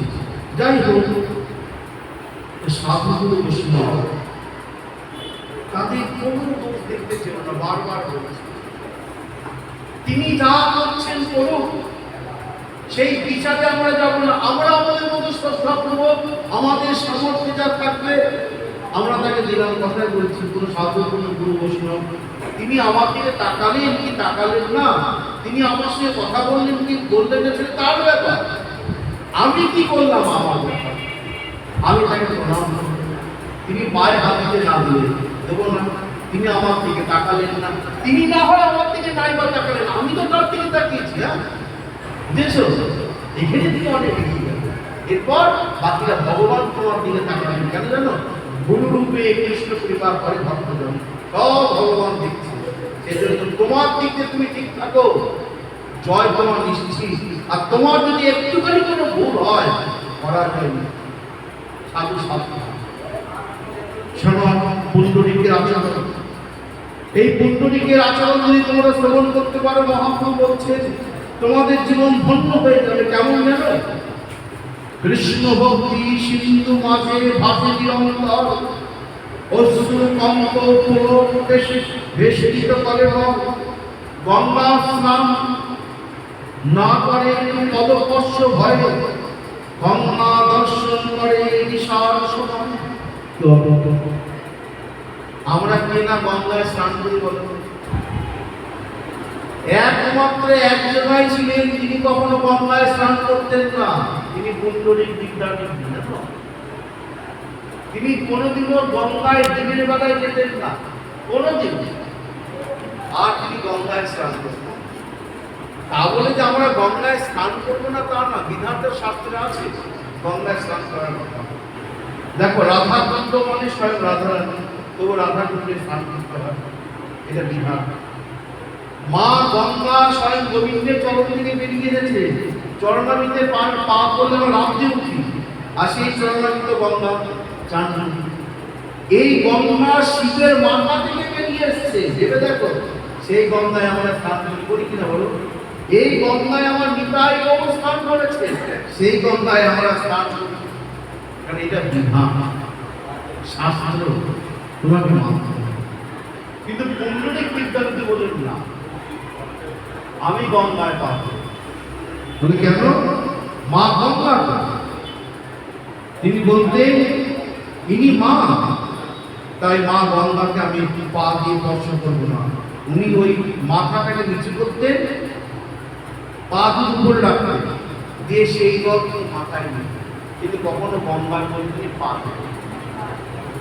গঙ্গা যমুনা কিংবা রাধাকুণ্ডের নিয়ম কি? আগে প্রণাম করবে। হ্যাঁ, যদি পারো স্তবমূর্তি করে আগে প্রণাম করে অনুমতি নিয়ে তারপর নাম হবে। গিয়ে ঠিক করে ঝাঁপ দিলে হবে না, কিন্তু একটা নিয়ম আছে না। দেখে যত সাধু আমি বৃন্দাবনে দেখেছি, রাধাকুণ্ডে, হ্যাঁ, প্রাণকৃষ্ণ বাবা আজও, হ্যাঁ, আগে প্রণাম করে। হ্যাঁ, প্রণাম করে চৈতন্য দাস, আমাদের যে বৃন্দাবনে গোবর্ধন আছে না, চৈতন্য দাস বাবা প্রণাম করে ভক্তিপূর্বক যেন মায়ের অনুমতি দিচ্ছিল, নিয়ে মা গঙ্গাকে গঙ্গার মধ্যে নাম ছেলে খেলা করে পুকুরের মধ্যে নামল মা গঙ্গা শ্রী দেবী।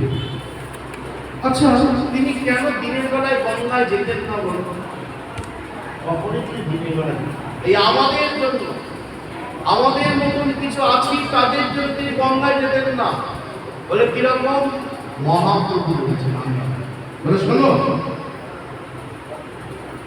গঙ্গায় যেসব লোক করে অনাচার, ফুলদল দন্ত ধাবন কেশ সংস্কার, এ সকল দেখিয়া পায়ের মনে ব্যথা, এতে কে দেখেন গঙ্গা নিশায় সর্বথা। বিচিত্র বিশ্বাস আর এক শূন্যতা, দেবার্চন পূর্বে করে গঙ্গা জল পান। মানে ওই কি দেখতে এরকম করছে, কেউ গঙ্গার ওই ঘাটের ওখানে শৌচ করে গঙ্গার মধ্যে গিয়ে জল শৌচ করছে, কেউ গায়ের ময়লাগুলো ওগুলো সাবান দিচ্ছে, হয় না না, ওগুলো নিষিদ্ধ অপরাধ। গঙ্গার মধ্যে পায়ের যে জুতো ধোবে না, গঙ্গার মধ্যে কাপড় কাচবে না, গঙ্গার মধ্যে ময়লা ময়লা সব ওগুলো ধোয়াধুয়ি করবে না। ওর পারলে বাড়িতে কলের জলে যদি সাবান টাবান মেখে গঙ্গায় পবিত্র স্নান করবে। আর আমরা কি করি, যত নোংরা ওই গঙ্গার মধ্যে থাকবে। এটা ভেবে দেখছেন না, পবিত্র অপরিমা গঙ্গা, ওই গঙ্গার মধ্যে কত সাধুরা স্নান করছে নিরন্তর, আর তোমার গায়ে নোংরা যদি করে সাধুর গায়ে লাগে কত অপরাধ। ভেবে দেখেছো চারটিখানি ব্যাপার, একটি তোমার বাড়ির পুকুর, একটি নদী নালা, গঙ্গা ভাগীরথী গঙ্গা, ভগবানের চরণ থেকে নির্গতা, মহাদেবের মাথা থেকে বেরিয়ে এসেছে। তখন ভাববে না, তখন এই যত রকমের তোমার ওই অনাচার সব বন্ধ হয়ে যাবে।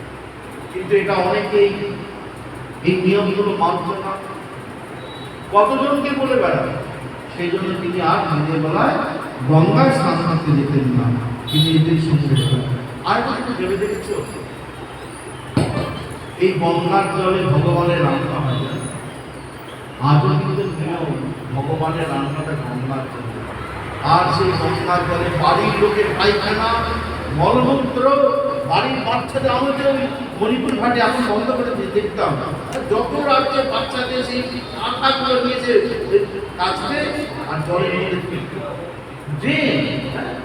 ড্রেনের জল সবাই তবুও সেই গঙ্গার জল অনেকে আজও পান করে। এবং সেই গঙ্গার জলে আজও মন্দিরে ভোগ রান্না হয়। আমাদের আমাদের যে মণিপুর ঘাটের রাধাবল্লভ মন্দিরে সে নিয়ম হয়ে আসছে আজও, ওই গঙ্গার জলে সমুদ্র রান্না হবে, ওই গঙ্গার জলে ভগবানের ওই যে গঙ্গার কি হয় না খাবার জল, হ্যাঁ গঙ্গা জল দিতে হবে, মলের জল দিলে হবে। ভাবো তো তারা এই নোংরাগুলো ফেলছে, তারা কত ভুল করছে, কত তাদের বুদ্ধিমূল করতে হবে। হ্যাঁ সাবধান, মা গঙ্গা ভেবে স্থানে যাবে, দেখবে তোমার সব দিক বজায় থাকবে। এইভাবে মহাপ্রভু সুন্দরভাবে বোঝালে এনাকে বিষয় জ্ঞান দেখবে না, এটাকে দূর থেকে দেখলে মনে হবে বিষয়, কিন্তু এটি বিষয়ই নয়। বৈষ্ণবের চিনিতে আলী দিব্যর সচেতন। বৈষ্ণবকে বাইরে থেকে চেনা যায় না, বৈষ্ণব থেকে বাইরে থেকে বোঝা যায়। একবার বিজয় কৃষ্ণ গোস্বামীজি গিয়েছিলেন অম্বিকা কামলায় ভগবান দাস বাবার কাছে। ভগবান দাস বাবার নাম শুনেছো? অম্বিকা কামলায় ওখানে গিয়েছিলেন, যেখানে স্বয়ং রামকৃষ্ণদেব যাকে দর্শন করতে গিয়েছিলেন। অর্থাৎ ওই কুয়োর মধ্যে গঙ্গা গেছে।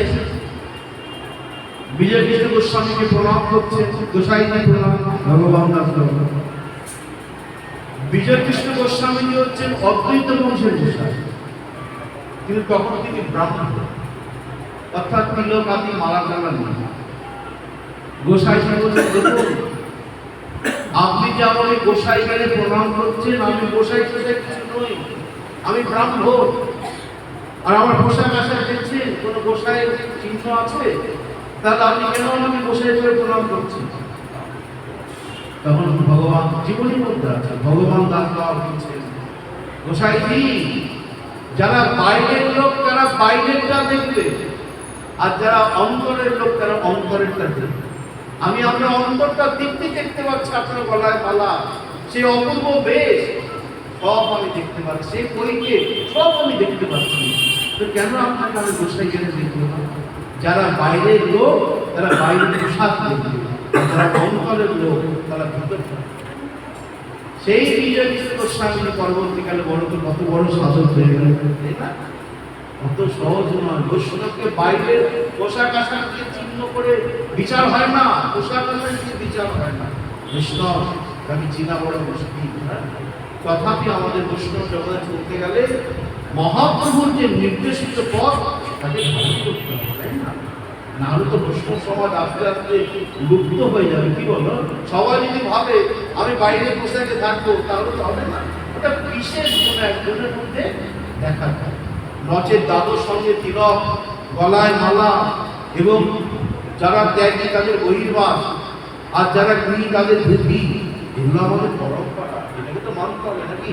না হলে কি আমাদের শিষ্টাচার শুদ্ধাচার থাকে? ওগুলো বিশেষ দু একজনের মধ্যে এটা দেখা যায়। তো মহাপ্রভু বলছেন পুণ্ডরিক দিয়ে বাইরে থেকে বোঝা যাবে না। পুণ্ডরিক বিদ্যানিধি, তাকে বাইরে থেকে চেনা যাবে না। তাকে চিনতে গেলে সেই স্তরে যেতে হবে। মহাপ্রভু বললেন পুণ্ডরিক বাপ বলি কান্দিতে লাগিলা, কহিতার কথা প্রভু আবিষ্ট হইলা, মহা উচ্চ স্বরে প্রভু রোদন করে, তাহার ভক্তের তত্ত্ব দিবসে জানে, ভক্ত তত্ত্ব চৈতন্য গোসাই মাত্র জানে, সেই ভক্ত জানে তারে কহে না আপনে। এইভাবে মহাপ্রভু ভক্তগণকে পুণ্ডরিক বিদ্যানিধি সম্বন্ধে সুন্দর সুন্দর কথা বলবেন। এই পুণ্ডরিক বিদ্যানিধি সম্বন্ধে আরো দুজন আছে, মুকুন্দ বেজা বা মুকুন্দ বেজ, আর হচ্ছে বাসুদেব দত্ত। যে মুকুন্দ আছে না, খুব সুন্দর গান করতে পারেন, এই মুকুন্দ আর বাসুদেব দত্ত, এরা দুজনা জানেন পুণ্ডরিক তত্ত্ব। নচেত তুমি বাইরে থেকে বলে এই একটা তার কাছে নিয়ে এটা সাধু না। গদাধর পণ্ডিতের মনে তাই হয়েছিল, ভাবনা দিয়েছে। হ্যাঁ, ওই মুকুন্দ বলছে গদাধর, তোমার অনেক দিনের বাসনা সাধু সঙ্গ করা, অনেক দিনের ইচ্ছা তোমার বৈষ্ণব সঙ্গ করা, আজকে আমি তোমাকে বৈষ্ণব দেখাবো, সাধু দেখাবো। আর তুমি চিরকাল আমার কথা মনে রাখবে যে সত্যি একটা সাধু তোমাকে খুব ইচ্ছা। ছোটবেলা থেকে বৈরাগ্য এই গদাধর শৈশব কাল থেকে শ্রীকৃষ্ণ ভক্ত, শৈশব ভগবানের একটা বিরাট খুব ইচ্ছা, আমি ভক্ত দেখবো, আমি বৈষ্ণব দেখবো, আর মনের মতো যদি গুরু পাই তার কাছে আমি, এটা তার মনের মতো জল খাও ছাই না, গুরু করো যাই না। আর যদি একান্ত না করে নামাশ্রয় করে, নামাশ্রয় এই হরিনাম তোমাকে সব গুরু সন্ধান দেবে। তাই গদাধর পণ্ডিত তার মনে তো আনন্দ হলো, তিনি বলেন ঠিক আছে আমি যাব। গদাধর পণ্ডিত শুনো সাবধান, বৈষ্ণব দেখিতে যে বাঞ্ছ তুমি মনে। গদাধর পণ্ডিত শুনো সাবধান, বৈষ্ণব দেখিতে যে বাঞ্ছ তুমি মনে। অদ্ভুত বৈষ্ণবাদী দেখাবো তোমারে, সেবক করিয়া যেন স্মরণ আমার। চলো আমি তোমাকে নিয়ে যাব। বড় বৈষ্ণবের সন্ধান গিয়ে নিয়ে গেছে। গদাধর পণ্ডিত করিলা নমস্কার, বসাইলা আসনে করিয়া পুরস্কার। গদাধর পণ্ডিত গেছেন, মুকুন্দ গেছেন। গদাধর পণ্ডিত বলছেন ইনি ঋষি বৈষ্ণব? বললেন যে বৈষ্ণবের সন্ধানে তুমি এসেছ ইনি ঋষি বৈষ্ণব। এটা পাট্টা না। আচ্ছা ঠিক আছে। আর পুণ্ডরিক বিদ্যানিধি খুব বৈষ্ণব, আসুন বসুন, বসতে আসন দিলেন। প্রথমে কি করে জানলেন যে আমার শিষ্য, তাই না? বসতে আসন দিয়েছে, যথাযথ মর্যাদা করতে হবে। যে তোমার কাছে কেউ আসে না, চৈতন্য ভাগবতে আছে, কিছু না থাকো অন্তত মিষ্টি কথায় এক জায়গায় জল যাই সামান্য থাকুক, যদি একটা কোনো আসন থাকে বসে বসতে দিয়ে তার সন্তান মিষ্টি কথা বলতে, এতে কষ্ট সহন চৈতন্য ভাগবত তো খুব সুন্দর ব্যবহার করে। ওই পুণ্ডরিক বিদ্যানিধি বৈষ্ণবোচিত আচরণ দেখে প্রসন্ন হলেন গদাধর না, ব্যবহারটা। তারপর দেখি কি হয়।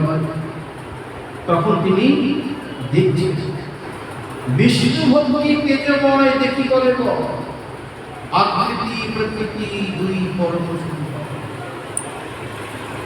বিদ্যানিধি জিজ্ঞাসা করছে এই ছেলেটি কে? মানে গদাধর পণ্ডিত সম্বন্ধে। দেখতে ভারী সুন্দর, গল্পবাচক ছেলে, কি নাম? তখন মুকুন্দ বলছেন, মুকুন্দ বলেন শ্রী গদাধর নাম, শিশু হইতে সংসারে বিরক্ত ভাগ্যবান, মাধব মিশ্রের পুত্র কহি ব্যবহার, সকল বৈষ্ণব প্রীতি পাশে নেহার। বলছে ইনি মাধব মিশ্রের নন্দন এবং শৈশব কাল থেকে বৈষ্ণব, আর সকল বৈষ্ণবের প্রতি প্রীতি, সকল বৈষ্ণবের এর প্রতি প্রীতি। বাহ, শুনে মনটা প্রসন্ন হলো। বিদ্যানিধি তার দিকে তাকালে মিষ্টি মিষ্টি হাসছে, কিন্তু এইবার গদাধর পণ্ডিত ফুটিয়ে ফুটিয়ে দেখছে। কি দেখছে? শোনো পয়ারের ছবি। গদাধর পণ্ডিত দেখছে বসিয়া আছেন কুণ্ডলী মহাশয়, রাজপুত্র হেন করিয়াছেন বিজয়, দিব্য খট্টা হিন্দুদের নিকটে শোভা করে, দিব্য চন্দ্রাতপ তিন তাহার উপরে, তুমি দিব্য শয্যাসনে অতি সূক্ষ্ম বন্ধু, অতি সূক্ষ্ম বাসে, পট্ট নির্ণ বাবি সময়ে চারিপাশে, বড় ঝাড়ি ছোট ঝাড়ি দুটি পাঁচ সাত, দিব্য পিতলের পাতা পাতা পান্তা, দিব্য আলবাটি দুই শোভে দুই পাশে, পান খাইয়া অবর দেখি দেখি হাসে, দিব্য ময়ূরের পাকা রই দুই জনে, বাতাস করিতে আছি দেখি সর্বক্ষণে। সর্বনাশ, আমি কার কাছে এসে পড়েছি? এটা মানে মহা বিষয়। বিষয়ের স্পর্শে মলিন হয় মন, মলিন মনে না হয় কৃষ্ণের দর্শন। এটা মহা বিষয়। পান খাচ্ছে, টিক টিক করে পানির টিক ফেলছে, সোনার বাটার মধ্যে টিক ফেলছে, দুজন রমণী হাওয়া করছে, ময়ূর পাখা দিয়ে অলঙ্কারে ভর্তি সারা অঙ্গ, সোনার পালকে বসে রয়েছে। হ্যাঁ, এটা বিষয়, বড় বিষয়। তা আমি এসেছি ভগবান ভজন করতে, বৈরাগ্যের সেই ভাবনায় চলতে। এটা কি মহা বিষয়? এ আমি কোথায় আসলাম? এই যাকে এত ভরসা করছি, বিশ্বাস করছি মুকুন্দ আমাকে কোথায় এনে ফেললো? যা, আমার সব শেষ হয়ে গেল। বিষয়ী স্পর্শ হচ্ছে, বিষয়ী দর্শন, বিষয়ী দর্শন, ওটা সর্বনাশ। চৈতন্য ভাগবতের দুটো কথা মানব, যদি মানব জানো, ব্রাহ্মণ হইয়া যদি অবশ্যই হয়, তাহার সঙ্গে আলাপ নয় করব যায়। এই নিয়ে যা লেখা আছে না, ওই যে যেখানে হরিদাস ঠাকুরের সঙ্গে এক ব্রাহ্মণের যে কথোপকথন হচ্ছিল, হরিদাস ঠাকুর উচ্চস্বরে কীর্তন করছিলেন, ব্রাহ্মণ বলছেন কোথায় লেখা আছে? তোমার নাক বসে বলবে, সেই ব্রাহ্মণের নাক বসে গেল। সেই প্রসঙ্গে বললেন, ব্রাহ্মণ যদি অবশ্যই হয় তাকে প্রণাম করা যাবে না পায়ে হাত দিয়ে, তার সঙ্গে সম্ভাষণ করা যাবে না, তার দিকে দূরে দূরে থাকতে হবে, আর তার কোনো নিয়ম কানুন আচার আচরণ কিছুই মানা যাবে না। চৈতন্য ভাগবত না। আবার বলি, ব্রাহ্মণ হইয়া যদি অবশ্যই হয়, বুঝেছো, গলায় মালা নেই, দাদুর সঙ্গে তিলক নেই, হ্যাঁ, প্রসাদ বুঝি নয়, তারপরে যা মনে চায় তাই খাচ্ছে। এমনও আছে প্রভুপাদ ঋষি গোস্বামী গোবিন্দ বাড়িতে বলবেন তার হাতে জল পর্যন্ত খাওয়া যায়। আমি নিজে গোবিন্দ বাড়িতে শুনেছি। যদি মানতে চাও, আর যদি বলো মুখ লাগাকালি হবে, ঝগড়াঝাটি হবে, ওটা আপোষ। আপোষ আলাদা, ভজন আলাদা। তুমি আমার মহাপ্রভুর পূজা করছো, তুমি মহাপ্রভুর সেবা দিচ্ছ, গলা গলা কোথায়? তোমার দাদুর সঙ্গে তিলক কোথায়? বিনা তুলসী ফুলে পুরাহি মানি, তিলক তিন সন্ধ্যা বাংলা, বললেন না? যাতে উর্মিদ ভগবত প্রসাদ সব বলা আছে। ভগবানের প্রসাদ যিনি গ্রহণ করেন, নিত্য গোবিন্দ সেবা করেন, না পুজিবে দেবী দেবা, অন্য কোনো পূজা অর্চনা যে করবে না, শ্রাদ্ধ আদি করবে না, এগুলো বৈষ্ণবের লক্ষণ। এইরকম গুণযুক্ত যে ব্রাহ্মণ হবে, সেই ব্রাহ্মণের সঙ্গ করতে হবে, সেই ব্রাহ্মণের পায়ে হাত দিয়ে হলেও প্রণাম করতে পারো। আর তার বেশি যদি হবে, নন্দ মহারাজ বা বসুদেব ভাগবত বললেন, ওই ভেড়া সাপ দেখেছো, ছবল মামলা কিছু হয় না, তেমনি এই সমস্ত ব্রাহ্মণ আশীর্বাদ করলে কোনো ফল করবে না। আমি কি সাংঘাতিক কথা! কি যে ব্রাহ্মণ হইয়া যদি অবস্থা হয়, তাহার সঙ্গে আলাপ নেই, আলাপ মানে কথা অন্য জায়গায় হয়, তাহলে সমাজে চলবে কি করে? অত সহজ নয়। ভজন করলে অত সহজ নয়, আর ভজন না করলে সব সহজ। আরেকটি বিষয় স্পর্শে মলিন হয় মন, মলিন মনে না হয় কৃষ্ণের দর্শন। এই যে প্রচুর বলতে যার কিছু বিষয় প্রচুর টাকা ঘুরে ঘুরে টাকা পয়সার কথা, ঘুরে ঘুরে সংসারের কথা, কথায় কথায় না গো আমার পুরাটা শরীরটা ভালো না, না গো আমার নাম বিয়া দিলে বাচ্চা কিছু বলবি। আরে বাড়িতেও সেই নাম নাম ছেলে মেয়ের কথা, মন্দিরেও নাম নাম ছেলে মেয়ের কথা, ডাক্তারখানেও নাম নাম ছেলে মেয়ের কথা। তাহলে তোমার তো জীবনের সামনে মনে রাখবে না। মন্দিরে এসে ভগবানের কথা বলো, স্কুলের কাছে পড়াশোনার কথা বলো, তাই তো? ডাক্তারখানের কাছে ডাক্তার ওষুধের কথা বলো, গুরুদেবের কাছে এসে ভগবান বিষয়ের কথা বলো। এতেই তোমার মঙ্গল হবে। বৃষ্টি হলে গায়ের কথা দূর হয়ে যায়। যেখানকার কথা সেখানে না বললে সেটা আরো দুঃখের কারণ হয়। হ্যাঁ, এই দুটো লোককে যদি তুমি সামাল দিতে পারো না, অনেক এগিয়ে যাবে। যে ব্রাহ্মণ হয়ে যদি অবশ্য হয়, আমি কোনো ব্রাহ্মণকে নিন্দা করছি, কারণ আমি সকল ব্রাহ্মণ করে চলি, কিন্তু ভজন করতে হবে, সত্যি কথা বলতে হবে। আমি বলছি চৈতন্য কথা বলতে বললাম, কিন্তু আমার প্রশ্ন কিছু বলো না। আমি প্রসাদ বুঝি, জন্মসূত্রে প্রসাদ বুঝিয়ে বড় হচ্ছি, আমার গলায় মালা আছে, আমার দ্বাদশ তিলক আছে, আর তুমি ব্রাহ্মণ বলে তুমি আমিষ খাচ্ছ, মদ খাচ্ছ, তোমার গলায় মালা নেই, তোমার দ্বাদশ তিলক নেই, তুমি গুরুমন্ত্র নিয়েছো যেটা ঠিক নেই, ভগবানের সেবা শুরু করতে নেই, আর তুমি আমার খেতে দেবে, তোমাকে খেতে হবে কেন? কোথায় বলা আছে? কেন খাবো তোমার হাতে? আমি তোমাকে প্রত্যেকের হাজার পরিবার প্রণাম করবো, তোমার হাতে কেন খাবো? তাহলে আমার এত শিক্ষা চালিত দরকার ছিল, তাহলে আমার এত আচার দরকার ছিল। হ্যাঁ, তাহলে আমি তাহলে আমার কি দরকার? আমি তোমার মতো হয়ে যাই। একটা আমিষ বাটির সঙ্গে ঠাকুরের থালা থাকে, সে আমি ঠাকুরের থালা বাদ দিতে হয়, যে ঠাকুরের থালাকে ভোগ লাগানো যাবে না। তাহলে তুমি আমিষ বুঝি, তোমাকে কেন খাবো? আমার মাও যদি হয়, তাকেও তো প্রসাদ শুরু হতে হবে নাকি? আমার মাকে আমার শতকোটিবার প্রণাম, আমার মায়ের হাতে আমি জন্মান্তর করে খাবো, কিন্তু আমার মাকে প্রসাদ বুঝি হতে হবে নাকি? ছেলে নিরামিষ বুঝি হবে, ছেলে গলায় মালা থাকবে, ছেলে দাদুর সঙ্গে তিলক থাকবে, ছেলে ভগবানকে নিবেদন করে খাবে, আর মা বলবে আমি ছাড়বো না, আমি গলায় মালা করবো না, আমি তিলক করবো না, তুই আমার পেটের ছেলে, তুই কেন খাবি না? কোন যুক্তিতে দেখায় বলো তো? কোন যুক্তিতে দেখায়? তুমি যদি সত্যিকারে না হয়ে থাকো, আমার ছেলে প্রসাদ বুঝি, আমার ছেলে ভগবানের নাম করে, তাহলে আমি আজ থেকে প্রসাদ বুঝি দেবো। অনেক মাকে, অনেক ছেলেকে দেখেছি যে মা কষ্ট করে, আমি আজ থেকে আমি ছেড়ে দিলাম। হ্যাঁ, অনেক মেয়েকে দেখেছি আমি, যারা তার বাবা মায়ের জন্য, যে বাবা মা প্রসাদ বুঝি, আমার জন্য বাবা মাকে আমার আমিষ রান্না করতে হবে, আমি আমিষই খাবো না। হ্যাঁ, বিয়ের পরে কি হবে পরে দেখা যাবে, কিন্তু যতদিন আমি বাপের বাড়িতে আছি, আসবো, আমি নিরামিষ খাবো। মেয়ে ছেলে যদি বাবা মায়ের জন্য পরিবর্তন হতে পারে, তোমরা কেন ছেলে মেয়ের জন্য পরিবর্তন হবে না? আর তুমি যদি পরিবর্তন না হও, আমি কেন তোমার জন্য পরিবর্তন হবো? আমি সেই মায়ের হাতে জন্মান্তর করে খাবো, যে মা প্রসাদ বুঝি হবে। আমি ভুল করছি? তুমি কত প্রাণী হত্যা করে খাবে, আর আমি প্রাণী না হত্যা করে খাবো, আর তুমি আমার পথে আসবে না, আর আমি তোমার পথে যাবো? এগুলো বিচারের সময় এসেছে, এগুলো ভাবতে হবে। আমি ভুল বলেছি, এইভাবে নিজেকে ঠিক করতে হবে।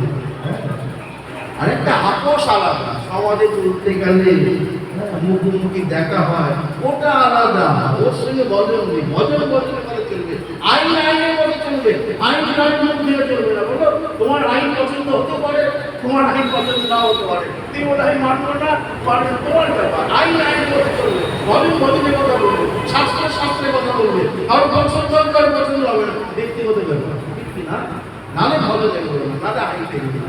এইভাবে আমরা দেখতে পাচ্ছি। হ্যাঁ, যাই হোক, সর্বনাশ, আমি যেভাবে বড় হয়েছি এদিকে উল্টো রূপ। ভগবান পণ্ডিতের মনটা ফিরে গেল। কেন বলছে? সম্মুখে বিচিত্র এক দোলা সাধবা, বিষয়ী প্রায় যেন ব্যবহার সংস্থান।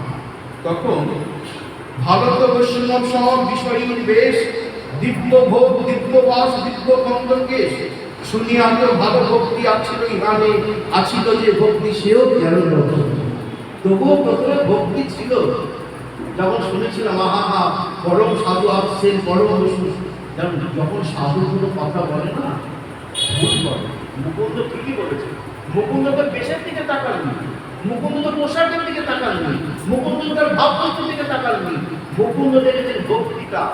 যেমন ফুলের মধ্যে ভ্রমসুর মধুই পান করে, ঠিক সাধু তেমনি সাধুত্ব দেখে। সাধু পোশাক আশাক নিয়ে মাতামাতি, তুমি কি পোশাক পরলে কি পরলে না, ওসব সাধু দেখে না, সাধু ভক্তি দেখে। আর মুকুন্দ সেই কথাটাই বলেছে, মুকুন্দ কিন্তু দুর্বলে বলেছে। মুকুন্দ সাধুর কথাই বলেছে। আর গদাধর বলছে ইনার সম্বন্ধে যখন শুনেছিলাম যত ভক্তি ছিল, অন্যকে দেখার পর সব ভক্তি উড়ে গেল। তখন বুঝতে পারছেন মুকুন্দ মহা সমস্যা। ঠিক আছে, তোমাকে আমি বৈষ্ণব দেখাচ্ছি, বৈষ্ণব চিনিতে নিতে বলেছে। তখন মুকুন্দ কি করবে? মুকুন্দ সুস্বর কৃষ্ণের গায়ন করিলেন শ্লোক ভক্তি মহিমা বর্ণন, রাক্ষসী প্রতিমা শিশু খাইতে নির্দয়া, ঈশ্বরের গতিতে গেলা কালকোপে লইয়া, তাহারেও মাতৃপদ দিলেন ঈশ্বরে, না হতে অবধি হেন দয়া। ভাগবত শ্লোক, এই যে অহৌকি জন স্তন, অহৌকি জন স্তন কালকং জিগাংসায়া নরো যজ্ঞশাস্তি লেবে গতি ধাপ্য চিত্তং তত্তং ততন্যম কম্মা দয়ালু শরণং ভজেম। বলছে এমন ভগবান দেখেছো যিনি কিনা কৃষ্ণকে ওই বক্ষের মধ্যে বিষ মাখিয়ে মারতে এসেছেন, তাকে তিনি ভাতৃগতি দান করলেন। ওই যে পুতনা বললাম, ওই সমস্যা বললেন একটু এদিক আছে। পুতনা বালক রাক্ষসী বিনাশনা জিগাংসায়া হরে করণ দত্তাপসদ্গতি। ওই বালক ভাতিনী শিশু ভাতিনী রাক্ষসী পুতনা, যেখানে শ্রীকৃষ্ণকে স্তন দানের ছলে তাকে হত্যা করতে আসলো, ভগবান তাকে গোলক গতি দান করলেন। এই যে সোনা সঙ্গে সঙ্গে এক বন্ধ ভাব, দিব্য ভাব, অষ্টসাত্বিক বিকার, চোখ বড় বড় হয়ে যা, চোখ লাল হয়ে যা। শুনিলেন মাত্র ভক্তি যোগের বর্ণন, বিদ্যানিধি লাগিলেন করিতে ক্রন্দন। নয়নে অপূর্ব বহে শ্রী আনন্দ ধার, যেন গঙ্গা দিদি হইল অবতার। অশ্রু কম্প শেষ মূর্ছা পুরো অহংকার, এককালে হইল সবার অবতার। বল বল বল বলি মহা লাগিলা ছোটে, স্থির হইতে না পারিলা পড়িলা ভূমিতে। লাঠি আছাড়ের খায়ে ভাইয়ে যতটা সম্ভব, ভাঙিল সকল রক্ষা নাহি তলোয়ার। জামা টেনে ছুঁড়ে ফেলিল, সোনার দামি হাট ছিঁড়ে ছুঁড়ে ফেলে দিল। দৌড় হাট কৃষ্ণ বলে মাটিতে গড়াগড়ি দিল। ওই যে সোনার যে পালন করতো অধার ছুঁড়ে ফেলে দিল, সব ছিটকে ফেলে দিয়ে ওই মাটির মধ্যে গড়াগড়ি দিল। হাত কৃষ্ণ, হাত কৃষ্ণ, হে গৌর হরি, হে কৃষ্ণচন্দ্র, আজ জগৎবাসী কৃষ্ণ আমি একমাত্র বঞ্চিত হয়ে রইলাম। পরনে দামি দামি পোশাক সব ছুঁড়ে ফেলে দিল। এইভাবে যখন সেই ক্রন্দন মহা গড়াগড়ি দিয়া যে পারে আছা, সবে বলি ভাবে কিবা চূর্ণ হইল হাত। হেন সেই হইল কম্প ভাবের বিকারে, 10 জনে ধরিল ধরিতে না পারে। কোথায় সোনার গয়না বলো তো, কোথায় অলঙ্কার, সব ছেড়ে ফেলে দিয়ে সেই কি কান্না, যেন মনে হচ্ছে পাষাণ পর্যন্ত বিতাড়িত হয়ে যাবে।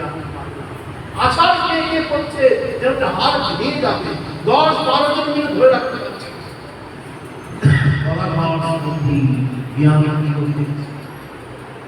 যাকে আমি কি ভেবেছি তার আমি কিরূপ দেখছি। তখন গদাধরের শরীর নাপদাপ করেছে, আমি কি দেখছি, মূর্ছিত হয়ে পড়েছে। কুণ্ডলী বিদ্যানে আস্তে আস্তে মুকুন্দের পরম সন্তোষে করে কোলে শিঞ্চিরের অঙ্গ তার প্রেমানন্দ জলে আস্তে আস্তে স্থির হলেন। এমন তো বৈষ্ণব কিংবা আছে কেউ বনে, ত্রিলোক পবিত্র হয় ভক্তি দর্শনে। স্থির হলেন, বিষয়ী পরিচ্ছদ দেখিয়া উহান, বিষয়ী বৈষ্ণব মোর চিত্ত হইল জ্ঞান। হায় হায়, আমি কি করলাম? বারবার মূর্ছিত হয়ে যাচ্ছেন গদাধর। এমন পরম বৈষ্ণব যাকে দর্শন মাত্রই ভগবত কৃপা লাভ হয়, আর তার সম্বন্ধে আমি কত কিছু মনে করেছি। মুকুন্দ বুঝাচ্ছেন, এখন তো জানতে পেরেছ, এখন তো চিনতে পেরেছ, এখন তো বুঝতে পেরেছ। এবার আস্তে আস্তে কিছু মনে করো, দেখো এই বৈষ্ণবের সম্পর্ক একটা। তখন মুকুন্দকে প্রণাম করে বলছেন, সত্যি আজ হে মুকুন্দ, আজ আপনি সত্যি আমাকে বৈষ্ণবের দর্শন করিয়েছেন। আজ যদি আপনি আমাকে এখানে না নিয়ে আসতেন, এখানে বৈষ্ণবের সঙ্গ আমার হতো না। তবে আমার মনে একটা বাসনা দিয়েছে, আমার মনে একটা ভাবনা দিয়েছে। সবারই একটা উপদেশটা প্রয়োজন হতো না, যিনি উপদেশ করবেন। গুরু কি করে বলো, মনে পরলোকলে উপদেশ মানে তোমাকে সুশিক্ষার দ্বারা সৎভাবে পরিচালিত করে ভগবানের কাছে নিয়ে যাওয়া। তবে আমার মনে একটা ভাবনা হলো কি, ইহানি অবজ্ঞাযত করিয়াছি মনে, শিষ্য হইলে শব্দ কমিলে। এনাকে যে আমি কত কথা বলেছি মনে মনে হলো, আমি যদি ওনার শিষ্য হই তবে গিয়ে আমার অপরাধ খণ্ডন হবে। হে মুকুন্দ, আপনি ব্যবস্থা করে দিন। এত ভাবি গদাধর মুকুন্দের স্থানে দীক্ষা করিবার কথা কহিলেন প্রাণে। মুকুন্দ তখন বলছে এবার সব স্ত্রী, গদাধর স্ত্রী আর পুণ্ডরীক বিদ্যানন্দ স্ত্রী, তার ঘরে ফিরে এসেছে। মুকুন্দ বলছেন হে পুণ্ডরীক বিদ্যানন্দী, গদাধর এর বড় ইচ্ছা আপনার কাছে তাই নাকি, তাই নাকি, বাবা খুব ভালো। তখন গদাধর পণ্ডিতের পরিচয়টা দিচ্ছেন, শুনুন। পরম সম্ভ্রমে রহিলে গদাধর, মুকুন্দ কহে তার মনের উত্তর, ব্যবহার ঠাকুরাল দেখিয়া তোমার, পূর্বে কিছু চিত্ত দোষ জন্মিল তাহার, এবে তার প্রায়শ্চিত্ত চিন্তিল আপনি, মন্ত্র দীক্ষা করিবেন তোমার স্থানে। বিষ্ণু ভক্ত বিরক্ত শৈশবে বৃদ্ধরিত, মাধব মিশ্রের পুরনন্দন উচিত। আরেকটা কথা বলি, শিশু হইতে ঈশ্বরের সঙ্গে অনুচর, গুরু শিষ্য যোগ্য পুণ্ডরীক গদাধর। মানে বড় উপযুক্ত শিষ্য হে পুণ্ডরীক বিদ্যানিধি। এই শৈশব কাল থেকে কৃষ্ণ ভক্ত, পরম বিরক্ত মানে কি, হ্যাঁ, সংসারে অনুরাগ নেই, কৃষ্ণে অনুরাগ। আর ব্রাহ্মণ পুত্র মাধব মিশ্রের নন্দন, শিশুকাল থেকে ঈশ্বরের ভক্ত। তাই গুরু শিষ্যের যদি মিলন যদি কাউকে বোঝায়, পুণ্ডরীক আর গদাধর তাকে। তখন পুণ্ডরীক বিদ্যানন্দ প্রসন্ন করেন, বাহ মুকুন্দ, তুমি আমার একটা শিষ্য জোগাড় করে দিয়েছিল। আর গদাধর বলছেন হে মুকুন্দ, তুমি আমার গুরুদেব জোগাড় করে দিয়েছিল। দুজনাই প্রসন্ন হলেন মুকুন্দের। এরপর বললেন পুণ্ডরীক বিদ্যানিধি, আগামী শুক্লপক্ষের দ্বাদশীতে আমি তোমাকে মন্ত্র করব। তার আগে আমি গৌর দর্শন করব। মধ্যরাত্রিতে হঠাৎ করে এবার বিশ্রাম, পুণ্ডরীক বিদ্যানিধি একটা জায়গায় দাঁড়াতে পারে তো, পুণ্ডরীক বিদ্যানিধি ভাব জেগেছে গৌর দর্শন। গৌর দর্শনে চলে গেছেন। গৌর দর্শন করে হা গৌর বলতে বলতে মূর্ছিত হয়ে পড়েছে। আর যে গৌর হয়ে মহাপ্রভু যেই মন্ত্রে পুণ্ডরীক বিদ্যানিধিকে দর্শন করেছে, পুণ্ডরীক বাপ বলি কান্দে ঈশ্বর, বাপ দেখিলাম আজি নয়ন গোচর। বিদ্যানিধি হেন কোন বৈষ্ণব না চিনে, সবেই কান্দেন মাত্র তাহারও অঙ্গনে। অর্থাৎ যেই মাত্র পুণ্ডরীক বিদ্যানিধিকে দর্শন করেছেন মহাপ্রভু, অমনি পুণ্ডরীক বাপ বলে নয়ন জলে বুক ভাসাচ্ছেন আর বলছেন আমার আজ মনের আশা পূরণ হলো, পুণ্ডরীক বিদ্যানিধি আমার কাছে। দুজনার চোখের জলে বুক ভাসাচ্ছেন, অনেক অনেক কথা দুজনার মধ্যে হলো। ভক্ত হইতে বিদ্যানিধি না ছাড়ে ঈশ্বরে, ঋণ হইলা যেন প্রভু তাহার আলিঙ্গনে আবদ্ধ করেছেন মহাপ্রভু। যেন এমন ভাবে মহাপ্রভু আলিঙ্গন করেছেন, আর পুণ্ডরীক বিদ্যানিধিও চাইছেন না যে মহাপ্রভু তার আলিঙ্গন থেকে তাকে ছেড়ে দিন, যেন লীন হয়ে যাচ্ছে মহাপ্রভুর মধ্যে। এরপর দুজনের কথাবার্তা হওয়ার পর প্রভু বলছেন, আজি কৃষ্ণ বাঞ্ছা সিদ্ধি করিলাম, আজি পাইলাম সর্ব মনোরম পাপ, সকল বৈষ্ণব সঙ্গে করিলাম মিলন, পুণ্ডরীক হইয়া সবে করে না কীর্তন। ইহার পদবী পুণ্ডরীক বিদ্যানিধি, প্রেম ভক্তি বিলাইতে করিবেন বৃদ্ধি। প্রভু বললেন আজ আমার বড় শুভ দিন। বলে কেন? মহাপ্রভু বলছেন, শুনুন প্রভু বলে আজি শুভ প্রভাত আমার, আজি মহামঙ্গলকে বাঁচিয়া আপনার, নিদ্রা হইতে আজি উঠিলাম শুভক্ষণে, দেখিলাম প্রেমনিধি সাক্ষাৎ। কেন কয়েকটা বললাম? দুটো পারবো না, আমি এত পায় নাও বলতে পারবো, এমনি গপ্তভাবে বলতে পারবো, তোমাদের বলতে।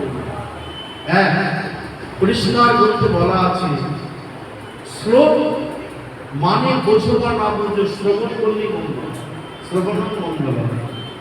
আর পয়া বুঝে বা না বুঝে কেউ শুনিতে শুনিতে সেব কি অদ্ভুত চৈতন্য চরি শুনিলেই পারবা। চৈতন্য চরিতামৃত চৈতন্য ভাগবতের শ্লোক যত শুনবে, ভাগবতের শ্লোক যত শুনবে, চৈতন্য চরিতামৃতের কয়ার বলা হয়, চৈতন্য ভাগবতের কয়ার বলা হয়, আর ভাগবত শ্রীমদ্ ভাগবতে শ্লোক বলা হয়। যত শুনবে তত জীবের কল্যাণ। এই জন্য আমি এত ঘন ঘন কয়ার করে বললাম, তাহলে এমনি আমি বলতে পারবো না। এখানে কি সুন্দর বললেন, মানে কি, যার সকালে উঠে বৈষ্ণবের দর্শন হয়, বুঝেছ, এটা মূল কথা। যার সকালবেলা উঠে প্রথম সম্ভাষণ, প্রথম আলাপন কোন বৈষ্ণবের সঙ্গে হবে, বুঝতে হবে সেই দিনটা গতিদের কৃপা অপূর্বভাবে বর্ষণ, সেই দিনটা ভালো যাবে, শুভ যাবে। সকালে উঠে ভগবত দর্শন আর সাধু বৈষ্ণবের দর্শন যার হয়, সেই দিনটা শুভ হবে হবে, এটাই মহাপুরুষ সেটাই বললেন। আজ বড় শুভ দিন, আজ প্রেমের সাক্ষাৎ আমার দর্শন হয়েছে। এরপর গদাধর মন্দির মহাপ্রভু প্রণাম করে বলছেন, প্রভু আমার একটা প্রার্থনা। মহাপ্রভু সব তবুও বলছেন, বলো। গদাধর আজ্ঞা মানলেন প্রভু স্থানে, কুণ্ডলী মুখে মন্ত্র গ্রহণ কারণে, না জানিয়া উহান অগম্য ব্যবহার, চিঠিতে অবজ্ঞান হইয়াছিল আমার, এ থেকে উহান আমি হইতাম শিষ্য, শিষ্য অপরাধ কমিত অবশ্য। আমি ওনাকে, ওনার সম্বন্ধে আমি অনেক কথা বলছি, অপরাধ করেছি। এখন যদি আমি ওনার শিষ্য হই, নিশ্চয়ই আমার ওই অপরাধ ক্ষমা করে দেবেন। আপনি আমার মহাপ্রভু প্রসন্ন, মহাপ্রভু প্রসন্ন বলছেন, গদাধর বাক্যে প্রভু সংকোচ হইলা, শীঘ্র করো বলিতে লাগিলা। শুভস্য শীঘ্র, এই সমস্ত কাজ ফেলে রাখতে নেই, দীক্ষা কখনো ফেলে রাখবে না। ও আজকে না, কাল মনে করবে না, না আজকে নেব না, কালকে তো বিয়া বাড়ি আছে, খাইতে লাগবে তো অনেক কিছু, আজকে না, আবার তো ঘুরতে পাইবে। আরে গুরুদেব 1 বছর মধ্যে আসবে না, আমরা সামনে বছর নেবো। হ্যাঁ, তো বিয়ে বাড়ি তো করো না, বিয়ে বাড়ি আছে, মহাপ্রভু শিক্ষা দিচ্ছেন, শীঘ্র শীঘ্র, তাই না, তাড়াতাড়ি যাও, শুভ কাজ শীঘ্র। সব থেকে শুভ কাজ কি? ভগবান দর্শন, গুরু দর্শন আর দীক্ষা গ্রহণ। অদীক্ষিত অবস্থায় যে পরিবারে যারা থাকে, অশুভ তার ঘরের মধ্যে তার জীবনে ঘিরে থাকে।